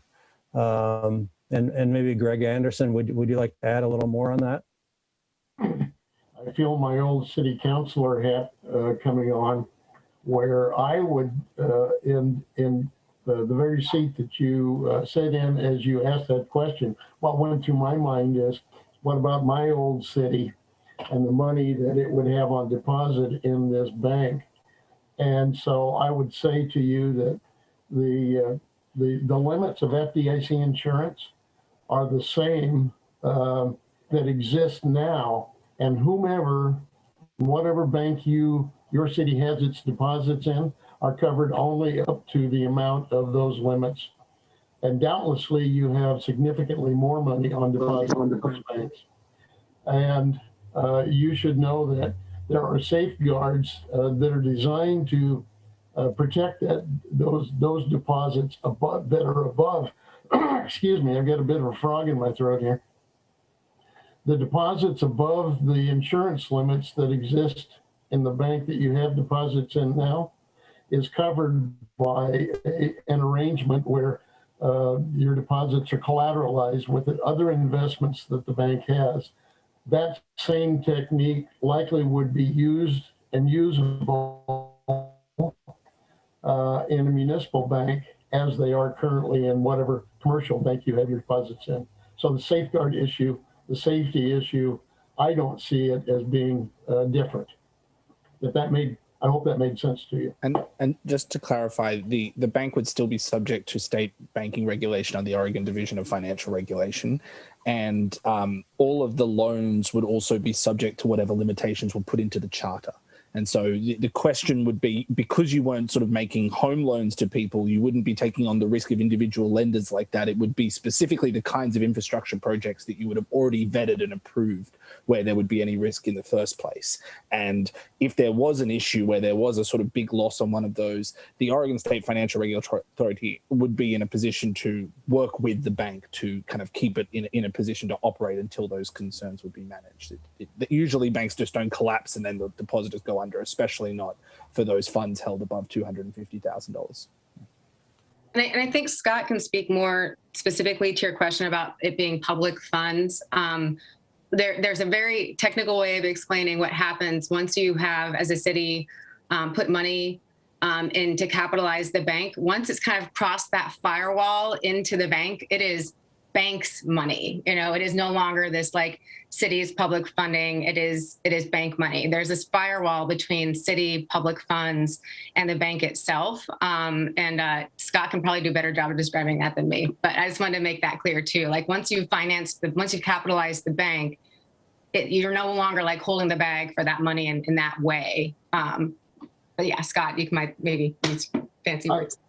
I'm going to jump in and quick piggyback, if I might interrupt you, Scott, and say to piggyback on what Rohan mentioned, and that is these municipal banks will be regulated by the same banking authority, banking regulator that state chartered commercial banks are regulated by today.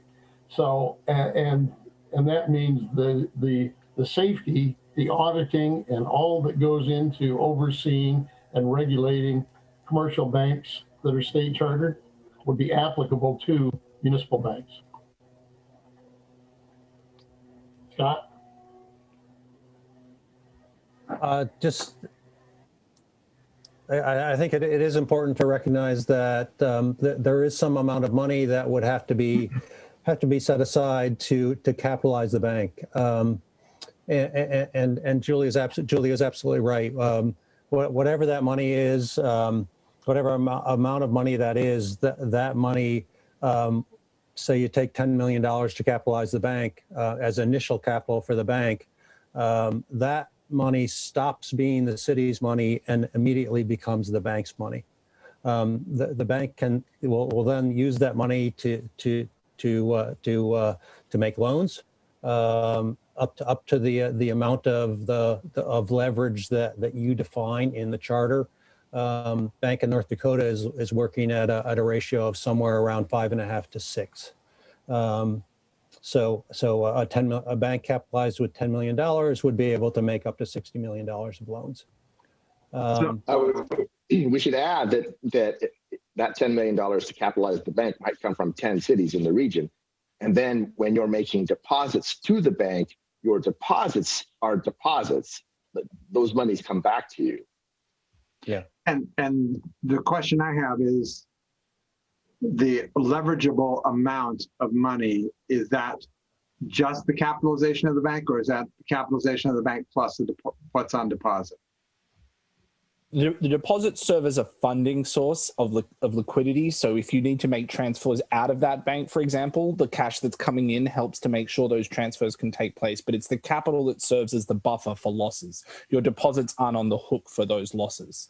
But the good news is that $10 million, say, that you would invest, that becomes the first loss. So, and if you deplete that, it doesn't hit you as a city. So there's a sort of firewall goes both ways. It's a limitation of liability as well as a funding source when you provide that initial capital. I'm still not sure I understand. So I'm just going to use numbers to make it super clear. So let's say 10 cities deposit or capitalize the bank with $1 million each, and it now has $10 million. And then those cities each deposit $50 million of their operating funds. So now you've got 500 million plus the originals was $510 million. The 5 to 6% that you talked about that North Dakota, or 5-6x that North Dakota is set up their bank to do, which is taking money from the Federal Reserve, as I understand it. Is that based on the 10 million, or is that based on the, what did I come up with? 500 million. Yeah, that one. 500. It's based on the 10 million. Yeah. And just to give an example, if the bank went under, if there was a big problem with the bank, that $10 million would get depleted. But what would probably happen is the state financial regulatory authority would go into a discussion with the bank, and other banks would buy up your deposits. So you would transfer at that moment. You wouldn't lose your 50 million as long as the 10 million. The 10 million is the loss taker, not the 50 million. Because go ahead. I was just going to say to the mayor, remember we had the discussion recently about the local government investment pool, and part of the whole thing about that was, I mean, that 50 million that the city puts in, say, when the property taxes start coming in November or whatever, that's, depleted, paying the city's bills. That's not going to be 50 million that's just going to sit there. We don't have 50 million to park for indefinitely, So, I mean, that's a very fluid, that's what that local government investment pool thing is about, is being able to be very fluid and take out when you need to, and only, Yeah, but but probably generally, I mean, most times of the year, and Bonnie is going to be the one to answer this question, there's going to be a significant amount of money in the bank because there's 8 different funds, right? There's the PERS fund, there's the water fund, there's the sewer fund, there's the streets, transportation. There's all the different pots of money that are being drawn at different periods of time and all of that. So I suspect that there's never a point in time where the city of Milwaukee has $0 in the LGIP. Yeah, looking at your 2020 CAFR, the word that we look for is unrestricted. So according to your CAFR, the city of Milwaukee has 28.3 million in unrestricted cash and investments. So that's, of course, we'd have to look at that in more detail as to where that specifically is. But that's, since it says unrestricted, that's a pot of money that you could look at to capitalize a bank. another piece of information that I saw is that the general fund balance is $11.1 million at the end of 2020, which impressively was an increase of $1.9 million over 2019. Amazing through the pandemic. So good job. So that you could think about taking a portion of that $11.1 million. Of course, not all of it, because you need a reserve, you need a balance there, but a portion of that to capitalize the bank. And in fact, you could take a portion each year. If you had looked at it as a multi-year thing, you could take a portion out each year and set it aside to capitalize the bank. Capitalizing a bank's not a one-time thing. It's something you can do over a period of time. And it's something that the bank can do itself. It can take its earnings and turn those into paid-in capital and increase its capital over time by taking a piece of its profits and putting that into paid-in capital. So your bank will grow over time as well. And if you were to take those other funds that you were currently holding at other banks and put them there, you would save on the cost of just holding those funds, all the commercial transaction costs, etc. And it would provide more liquidity to this bank, which would make it cheaper for making loans and things. Having that amount of float means you're sort of scrambling for cash for settlement on a less regular basis.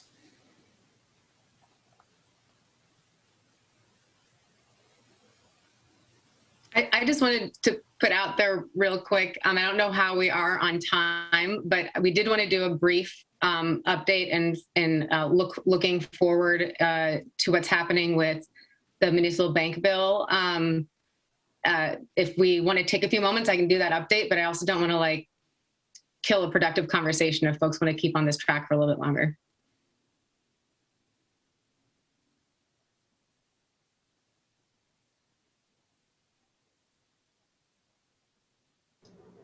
Why don't you go ahead, Julia? It doesn't look like anybody else has a question at this point. Right. And I do, thank you, Mayor Gamba. And I do view this as, the beginning of a conversation. We do not have all the answers. We can connect you with a lot of resources through our work, working the municipal bank bill this last session. We made a lot of friends from credit unions and elsewhere who we even have an executive at a credit union who wants to work with municipalities to help them form public banks. So we have a pretty deep team of folks who can help advise what your city is looking to do here. So we definitely can provide a lot of additional resources to keep this conversation going. And I just want to emphasize with my quick update on the municipal bank bill that it actually made a lot of really solid momentum this session. There were a lot of challenges facing everyone this session with a global pandemic happening, wildfires that were totally catastrophic to our state, and a pretty complicated budget situation. So our bill got a hearing, but the process of getting to that point, we were meeting with credit unions. We got them to neutral for this session, but I think we will get them to fully supportive by the next session. There's just some unanswered questions for a handful of credit unions that I think we can resolve between now and the next session. There was so much support from folks both on the committee, Business and Labor Committee, and from Representative Pham, who introduced the bill, that we feel rather confident that this bill in the next short session could be an actual committee bill, which means that legislators don't have to use it as one of their limited, 2 or 3 bills that they get to introduce in the session. So we're feeling really confident about the short session being when this bill will actually pass. Because we also, through this last session, through this current session, I should say, have almost a dozen cities that are in the process of adopting a resolution to support municipal banks. We have a growing coalition. So there's a lot of momentum that's going into this moving forward, and legislators who are educated enough now that I feel really confident that short session might really be the time where we finally get to pass this bill. And that's another reason why we're really encouraging and supporting, the city of Milwaukee to move forward with possibly partnering with other regional partners in a feasibility study, because it means that you'll be prepared to act more quickly, once this bill passes. And also the reason why this bill even came into existence was because groups were working on getting a municipal bank started in the Portland metro region, and had learned that there's no law prohibiting cities from doing it. You can form a municipal bank. There's nothing that says you can't. What came to the fore was that municipalities were looking for legislation that clarified what a municipal bank is and how cities can form them. But there's nothing that prohibits you from doing it, from exploring it, from moving forward with it. It's not like a state bank where you need to change the Constitution. So this bill would actually benefit greatly from cities demonstrating a high level of interest in pursuing a public bank, which Milwaukee could really help put this issue on the map with legislators by pursuing a feasibility study and partnering with other cities or municipalities in the region. So that's my update on the legislation. I'm feeling really optimistic about it. I don't think we should at all be down on the fact that it didn't make it through this session. It's really actually set up, I think, in a lot of ways to succeed. Oh, and the other thing is near the end of this session, we gained a lot of support from unions. So there's gonna be a lot more support across the board come the short session that we'll see behind this bill. And it'll be a stronger bill. And we're hoping you can help us build that momentum and also continue to have a conversation and answer your questions and help you think about how you might want to proceed with this. Do you have a broad range of support, like bipartisan support, or where's the support coming from in the legislation and legislature? Sorry, it's been a long day. it's been a long year. Yeah, no, I totally hear you. It's conceptually, this is not a Democratic issue. It's rural Oregon actually stands to benefit from a public bank a lot. I've spoken to Republicans, I don't want to name their names because politics, who love the concept of public banks. I think that we have a really challenging politics in the state legislature with Republicans and the way that, I'll put it this way, there are several bills in this session that had bipartisan support as of like 2 weeks ago that no longer have bipartisan support. So we've had some good conversations with Republicans. They have not agreed to put their name on the bill yet. I don't think in any way that this bill would be perceived as a liberal or city-centric bill by Republicans. I don't think they'd put a target on it.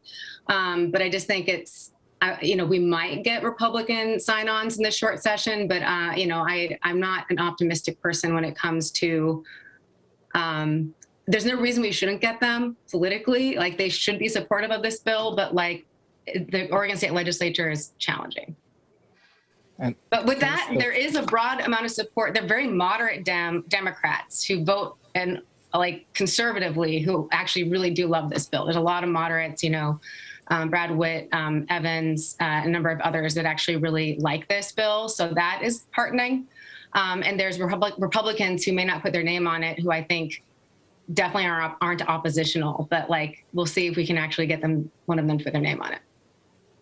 And just to zoom out a little bit, I mean, obviously I'm very new to Oregon, but there are public banking movements happening in California, in New York, New Jersey, Illinois right now, and they're not a sort of completely radical side of the party. These are supporting all kinds of benefits for state and local governments. The biggest hurdle is getting people comfortable with the idea, getting them to understand those benefits, and then sort of dealing with any entrenched financial interests that don't want to give up control over those funds. The opposition tends to be more about unfamiliarity than it is to do with a partisan issue or a kind of intra-party issue, at least in my experience across various coalitions across states.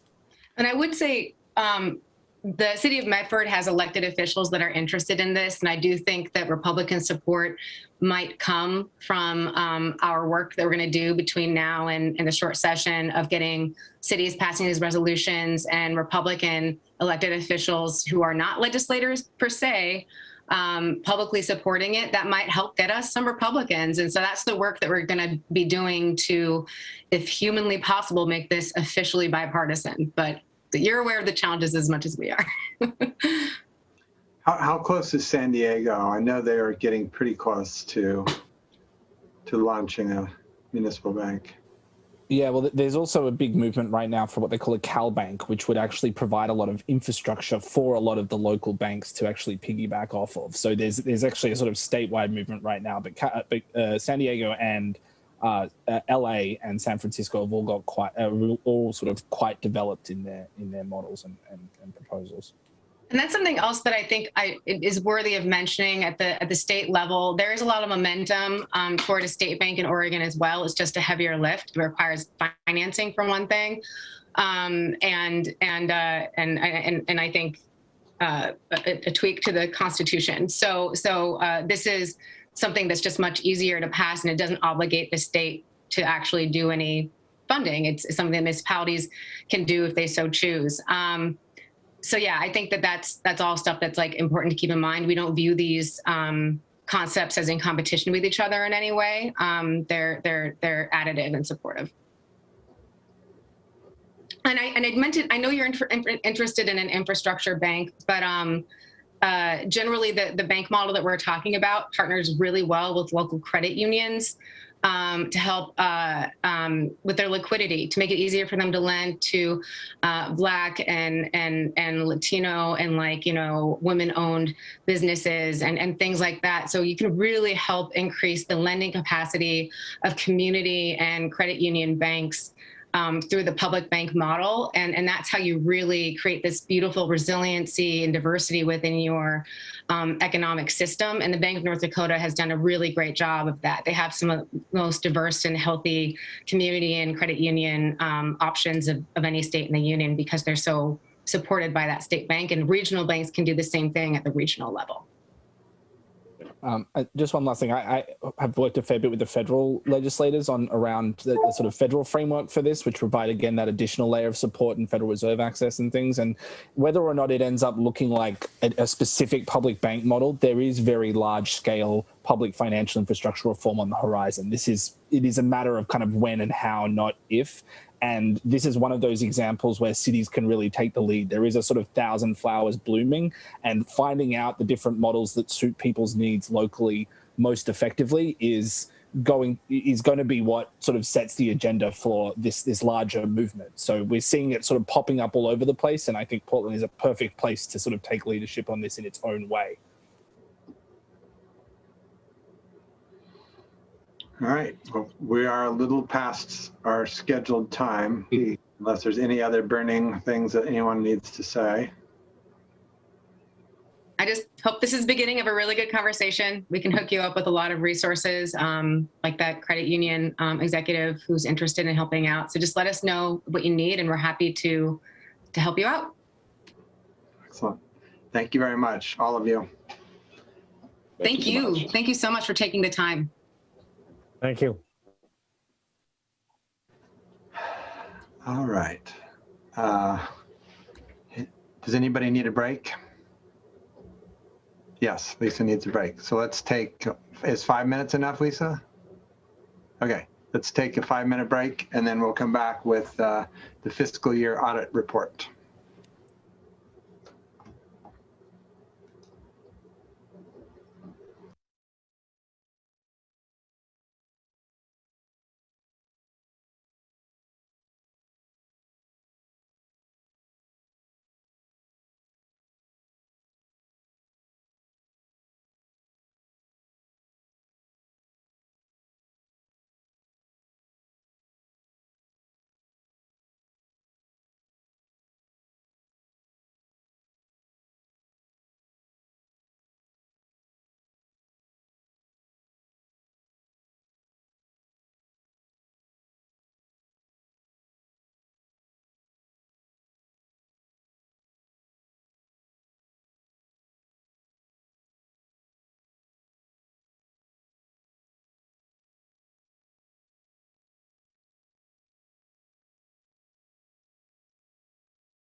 We're on air. All right. Welcome back. Our next item is the fiscal year 2020 audit report, and it will be introduced by our Finance Director, Bonnie Dennis. Hi, good evening, Mayor and City Council members. Tonight, I'd like to introduce to you both Mac Stilson and Tanya Moffett. Mac is the chair of the audit committee, and Tanya is the partner with Marina and Company, which is our external auditors and perform the audit function. And I'm going to turn it over to both Tanya and Mac to present the audit for fiscal year 2020. Thank you, Bonnie. Honorable Mayor and City Council members, as Bonnie explained, I am one of the auditors for the City of Milwaukee, and I'm here to present the June 30, 2020 audited financial statements. I'm happy to report that we have an unmodified or a clean opinion, which is the highest level of a financial statement opinion that we can give on a financial statement. It was a little bit later than normal, as with everything that we did in 2020. We issued it on March 15th, 2021, and part of the reason for that was because the city received over $750,000 in federal funds. Some of those federal funds were related to COVID-19, and so what happened is there was an auditing guide that the auditors were required to use to do the single audit. So in order to audit this compliance single audit, and that auditor's guide essentially was not available. So the compliance supplement was not available until the very end of December. And so that is the reason that we are coming to you so late. Normally we would be here much earlier. So I just wanted to preface that there's nothing that anybody did wrong, or it was simply that we didn't have the compliance supplement. I heard word today that it looks like that's going to probably be the case for next year as well, with some of the new funding that's coming out. They anticipate that they are going to do an addendum for a compliance supplement. So I'm going to proactively put you on notice that it's probably going to be late again next year. Hopefully they will get it to us before the end of December this time. You know, since our audits in Oregon are supposed to be done by December 31st, it's a little bit hard to do when you don't have the rules for looking at it. So I'm happy to report on the single audit that we didn't have any findings as well. So when we're looking at the federal funding, we look at a lot of compliance things. And let me tell you, this year was crazy because the funding came out and then the city was getting the rules after the fact. They're saying spend the money, and so it makes it really difficult to do that. And so I'm happy to report that we didn't have any findings, even though we were in this like continuum where it was very, very strange. So I wanted to let you know that the city's financial statements is a comprehensive annual financial report. What that means is the city is going above and beyond what is required of them to put together a financial statement. It is an award program by the Government Finance Officers Association. And so that takes a lot of time and effort of city staff, because there's some extra things in your financial statements that you don't find in all financial statements when you compare to other cities throughout the state or even in the nation. So they go above and beyond and do this. So one of those sections is the transmittal letter in the report, as well as the statistical section. The statistical section is great because it has 10 years worth of information. So you can compare and see how the city's been doing over the course of time. My absolute favorite part of the financial statements, even though it's not audited, so don't say anything that my favorite part is not audited, but the management discussion and analysis, because the management discussion and analysis is a brief, high-level piece of information. It also talks a little bit about the future. It talks about how the city did in comparison to budget. It also has the information and compares 2020 information to 2019 information. And so the management discussion and analysis, if you don't look at anything else in the financial statements, that's the best place to look. We do look at it and review and make sure that it coincides and matches up to the financial statement information that we audit, but it's a high-level snapshot of what's going on within the city. So I do like to just put that out there. We didn't have any restrictions placed on our audit. This year was strange. We did our audit 100% remotely. So that's a lot different than we've done that in the past, but it worked out pretty well because we can do things like Zoom, Teams, where we can do screen sharing and we're able to still perform the same tests. We're just not physically on site. We're anticipating that this year, we're hoping that we'll be able to go back at least and do some of the testing to make it a little bit more efficient for both sides. But that depends on where we are at and as a county, as well as comfort levels of city staff, as well as my team as well. So there are some estimates in the financial statements. We have depreciation, compensated absences, allowance for doubtful accounts, pension and asset, pension liability, as well as OPEB asset and liability. So what that means is like we can go look and see how much is in the bank, but we can't go and look and verify how much the overall pension liability is going to be. That's an estimate. That's the largest estimates on the city's financial statement. And that is coming from an actuary. The city is not coming up with that amount, but there is a sensitivity schedule in the notes to the financial statements that shows just how much that can change with a 1% change negative or 1% change positive on the rate of return there. But I do like to preface it with the fact that as long as the city is making their annual required contributions to pension, then they should theoretically cover that liability in the future, since that's something that a lot of people ask about. We also look at a few things that the Oregon State Legislature has asked us to look at. So for example, collateralization, that's kind of key with what we were just talking about. So there is FDIC insurance, as well as the Oregon State has a public funds collateralization program. So the banks that the city of Milwaukee currently invests in and has money with, those are a part of the public fund collateralization policy. Program. So the state of Oregon has those banks that have chose to be a part of this collateralization program.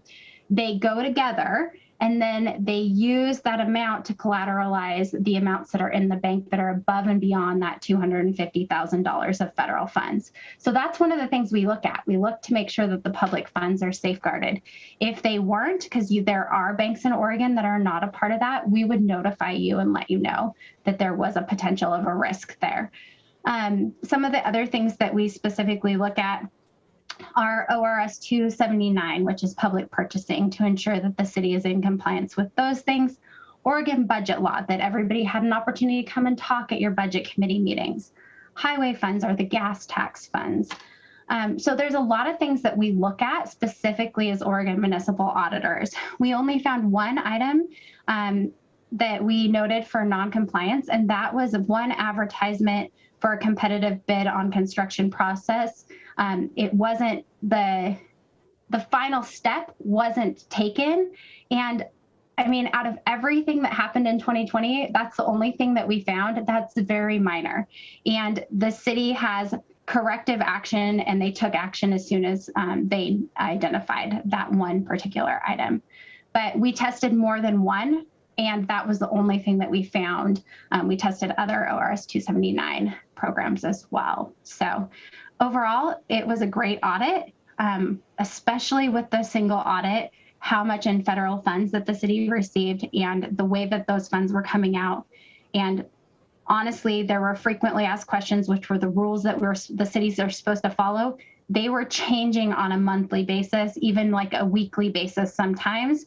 And so the fact that the city was able to ensure that all those funds were spent appropriately and we didn't have any findings, that's a great testament to your city management, as well as specifically your finance team, the finance director, Bonnie Dennis, the assistant finance director, Keith McClung, as well as the rest of the finance team. So I want you to know that although it was a strange year, everything looked really good when we went out to do the audit.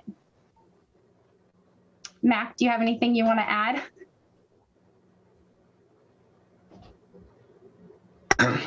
There we go. Had to figure that out. The audit committee is specifically interested in the audit of the financials, not really what the financials are saying or what's going on. We're really overseeing the audit, and that's our primary role. And but one thing I feel, and I've been on the committee for quite a few years, and I've seen a lot of this, a lot of audits and a lot of financials, and it's really impressive on all facets of what's going on here.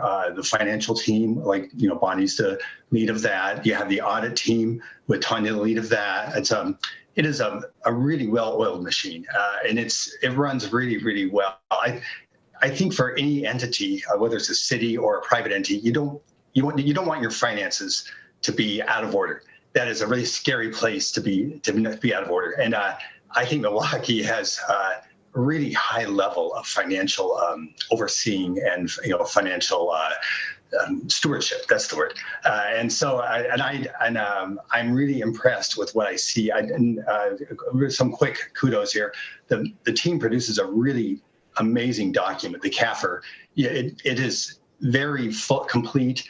It restates numbers. It gives you many different pictures of the numbers. It is more, I think, than they really have to do, but they do it. There's a lot of work that goes onto it. Just a ton of work for a very small team, so I'm so impressed by that. And then on the audit side, I'm so impressed with Tanya's work and Marina and company's work, because they bring a lot of expertise to it that is really municipality specific. And as you can hear just by her conversation tonight, she knows a lot of she knows what she's talking about. And I have a very high level of confidence. And they've been with us for a couple of years. We brought them in. We do a review of the audit firms, and you pretty much really should switch out your audit firms, whether they're doing a great job or not. You still should switch them out. It's a good oversight tool. So I'm really impressed with Tanya's work. She's very. She always calls herself an accounting geek, and I agree. And she's very passionate about this kind of stuff, way more passionate than I am. And that's good. That's why she's the auditor and I'm not. So I just wanted to say that. I don't want to drag this on. So I had one more thing to say, but I forgot it because I got wrapped up. But I know. And as far as the audit committee goes, we brought in a couple more really outstanding members. We already have a wonderful audit committee with Kathy on the team. And I'm sorry, I can't remember the names of it, but we brought in 2 new members from the city. They both live in the city of Milwaukee. They both have accounting backgrounds, and I'm really impressed with what I already see. So, the important thing is to lay a groundwork for the future. And this is part of building Milwaukee's future. And something as small as the audit committee, I'm really happy to see these 2 really strong members who've already asked some really tough questions of Tanya and of Bonnie.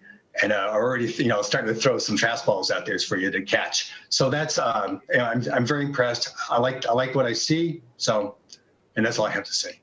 Yeah. Thanks, Mac. I'll just piggyback on what Max said. And earlier in the work session, the mayor made a comment about how on some of our committees, we have expert level volunteers, and the audit committee really is one of those where people who are experts in our community, who care about financial accountability and understand that our budgeting and how we handle our money they're ultimately moral expressions of who we are as a community. And so I really appreciate that folks who have this expertise are just giving us their valuable time.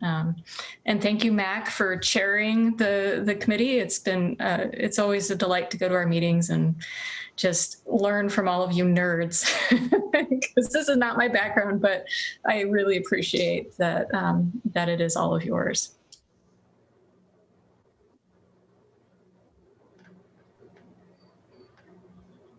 Well, I'd like to just say thank you also, both to Keith, because he managed the entire audit. He worked with Tanya and the audit gang. I mean, really, this was definitely a very difficult audit year just because of everything with the CARES Act and the single audit. So I really appreciate Keith with all of his hard work, and then working with the finance team. But also thank you to Tanya and her group for sticking it through and answering all of our questions. And then everybody on audit committee has been wonderful. So we're almost ready for fiscal year 21 audit and getting ready for the interim, and just feels like it never ends, but we're excited to go in. Good. Thank you. Anybody have any questions? I asked Bonnie a couple of questions because we were going to have her on right after the community bank concept, because I want to reiterate what we're spending with the Wall Street banks. And so I asked her what,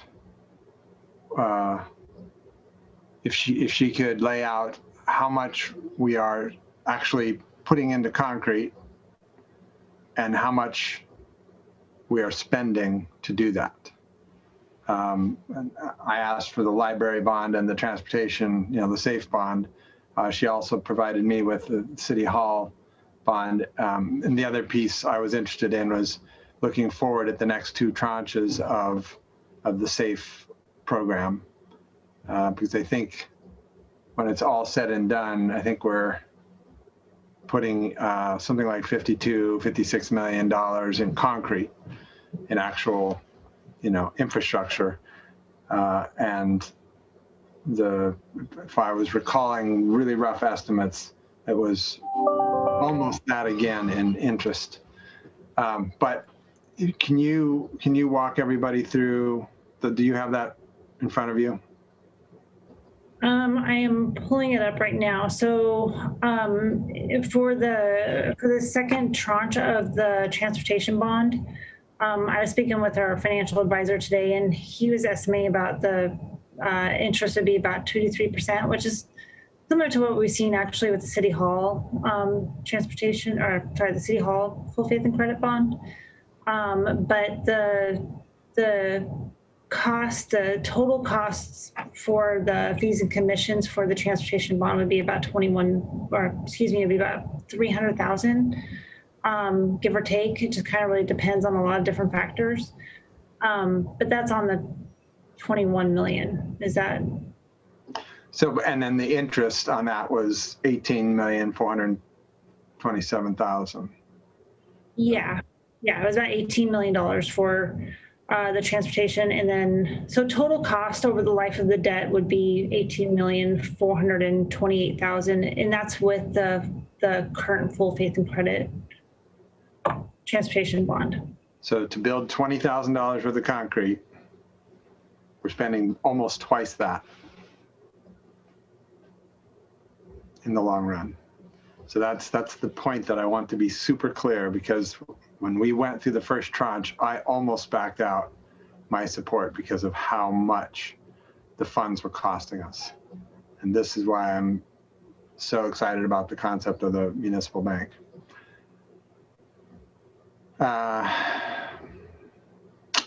So anyway, thank you, Bonnie, for that. I appreciate it. Anybody else, any other questions? Great report. Thank you, Tanya. Thank you, Mac. Great work. Good evening. Yeah, the CAFR and PAFR look great as always. So very impressive. Yeah. Thank you. Okay, let me find my script. Community comments, are we finally there? All right, this is the part of the agenda during which council will hear community members' statements regarding city business. Those wishing to speak, please raise your hand or indicate that you wish to speak. Before you make your comments, please state your name and city residence for the record. If you would like the city to follow up with you, please submit your contact information to ocr@milwaukeeoregon.gov. As council has other business items on the agenda this evening, speakers will be limited to 3 minutes each.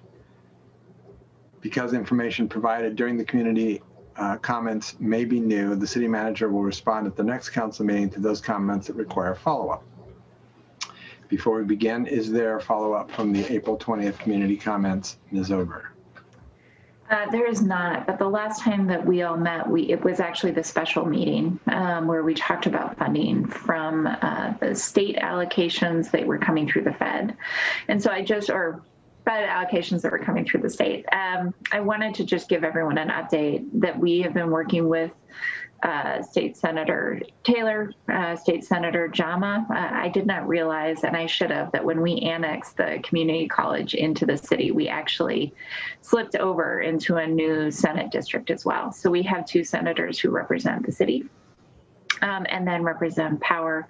They have all been incredible. We will continue to work on the priorities that council outlined, and I should have a better update in the coming weeks. But for right now, we are submitting projects in alignment with council's direction, and we'll keep you all posted. The second piece I wanted to just make sure was said on air tonight is that indoor dining is going to resume on Friday. So the governor did change the restrictions in Clackamas County, actually in all of counties throughout the state tonight. So that is expected. We do still have a couple of restaurants that are looking at expanding into outdoor spaces in the coming weeks. But hopefully this will help some of our businesses throughout town. Thank you. Thank you. I guess technically speaking, that means that we also have another representative. Would be Representative Bynum. Correct. So we should reach out to her too. Okay. It was Senator Jama that reached out to me in the first place. It didn't go the other way around. So he's to be commended for his thoroughness. All right. Scott, anybody, anything? No, Mr. Mayor, no. All righty, then we will continue.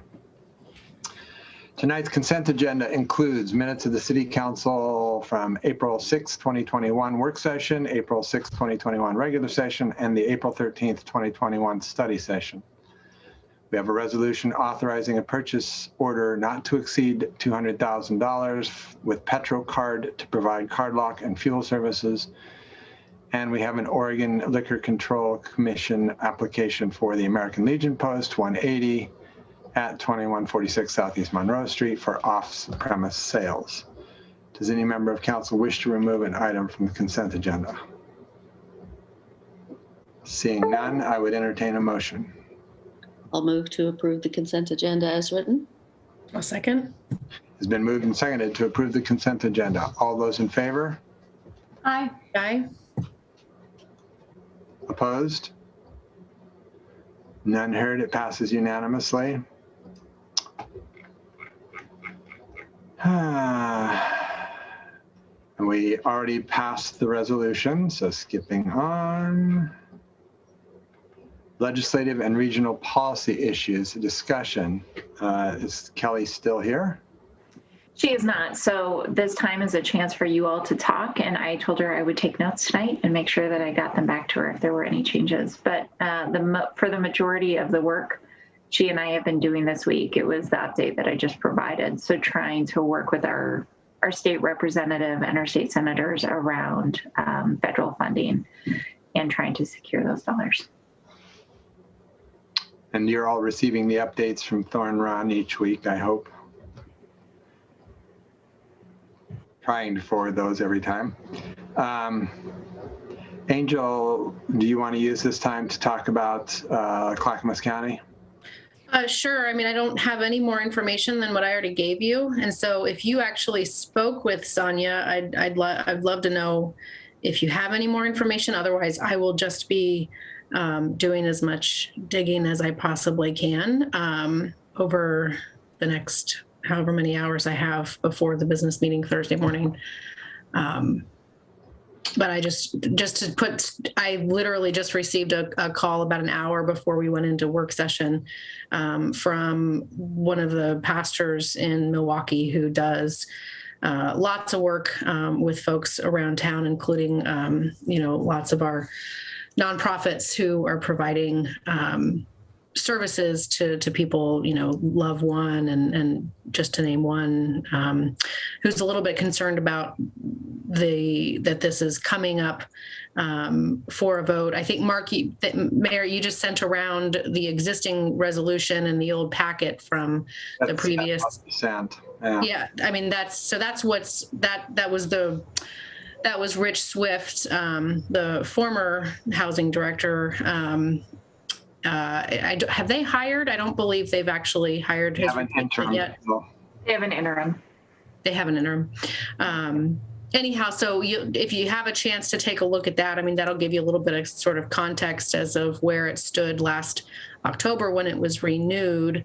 Not a whole lot has really changed since then, but I will try to find out as much as I can about, what the thinking is around, why the sudden need before, so much in advance before it would be scheduled to come up before them again. That's all I have, though. There's just a lot of concern right now about what that might mean for existing funding streams to provide the types of services that are actually happening on the ground right now here in Milwaukee. Having benefited from this emergency declaration and the ability of staff to be able to provide money quickly to deploy resources when they're needed. So we were texting, and she said that she was meeting. She's meeting with Vahid right as we speak, and so she'll have a better idea of what the actual on the ground result of them ending this. She's appalled.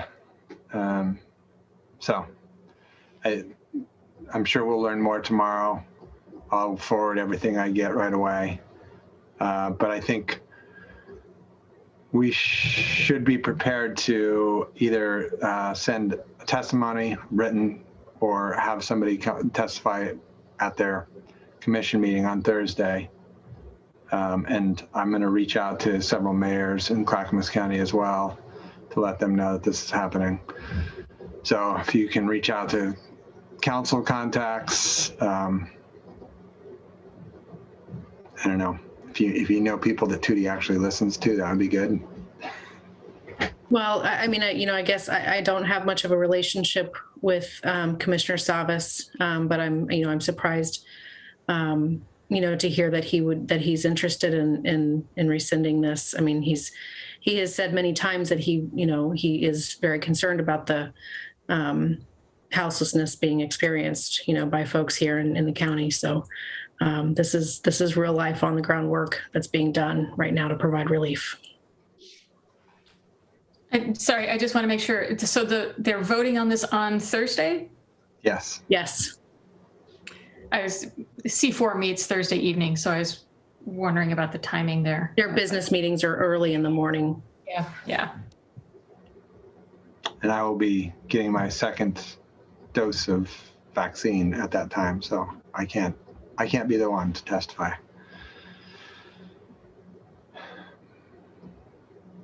So I'll update you on what I get. If any of you learn anything, please share that as well. And we'll have to play it by ear from there.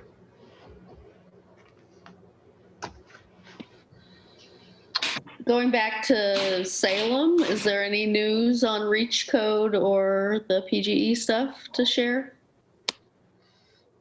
How to summarize? Yes. Northwest Natural is not backing down. We may get some minor tweaks to the language out of a meeting we had with Denbro and Northwest Natural and a bunch of other entities. But I'm not super hopeful. So far, that language is not in 2021, and all of the verbiage we need for our green tariff is in 2021. That doesn't stop Northwest Natural from trying to mess with that one too at some point.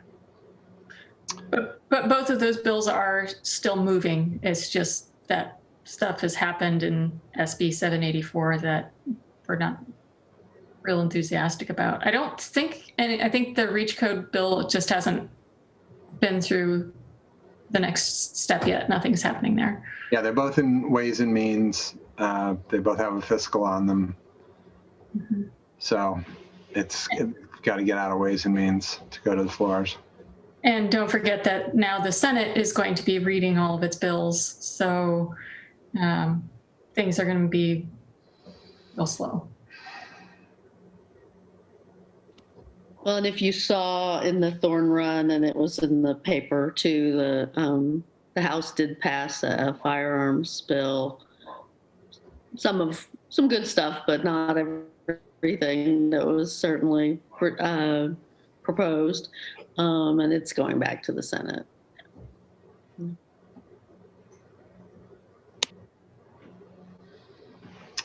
Anybody else, anything?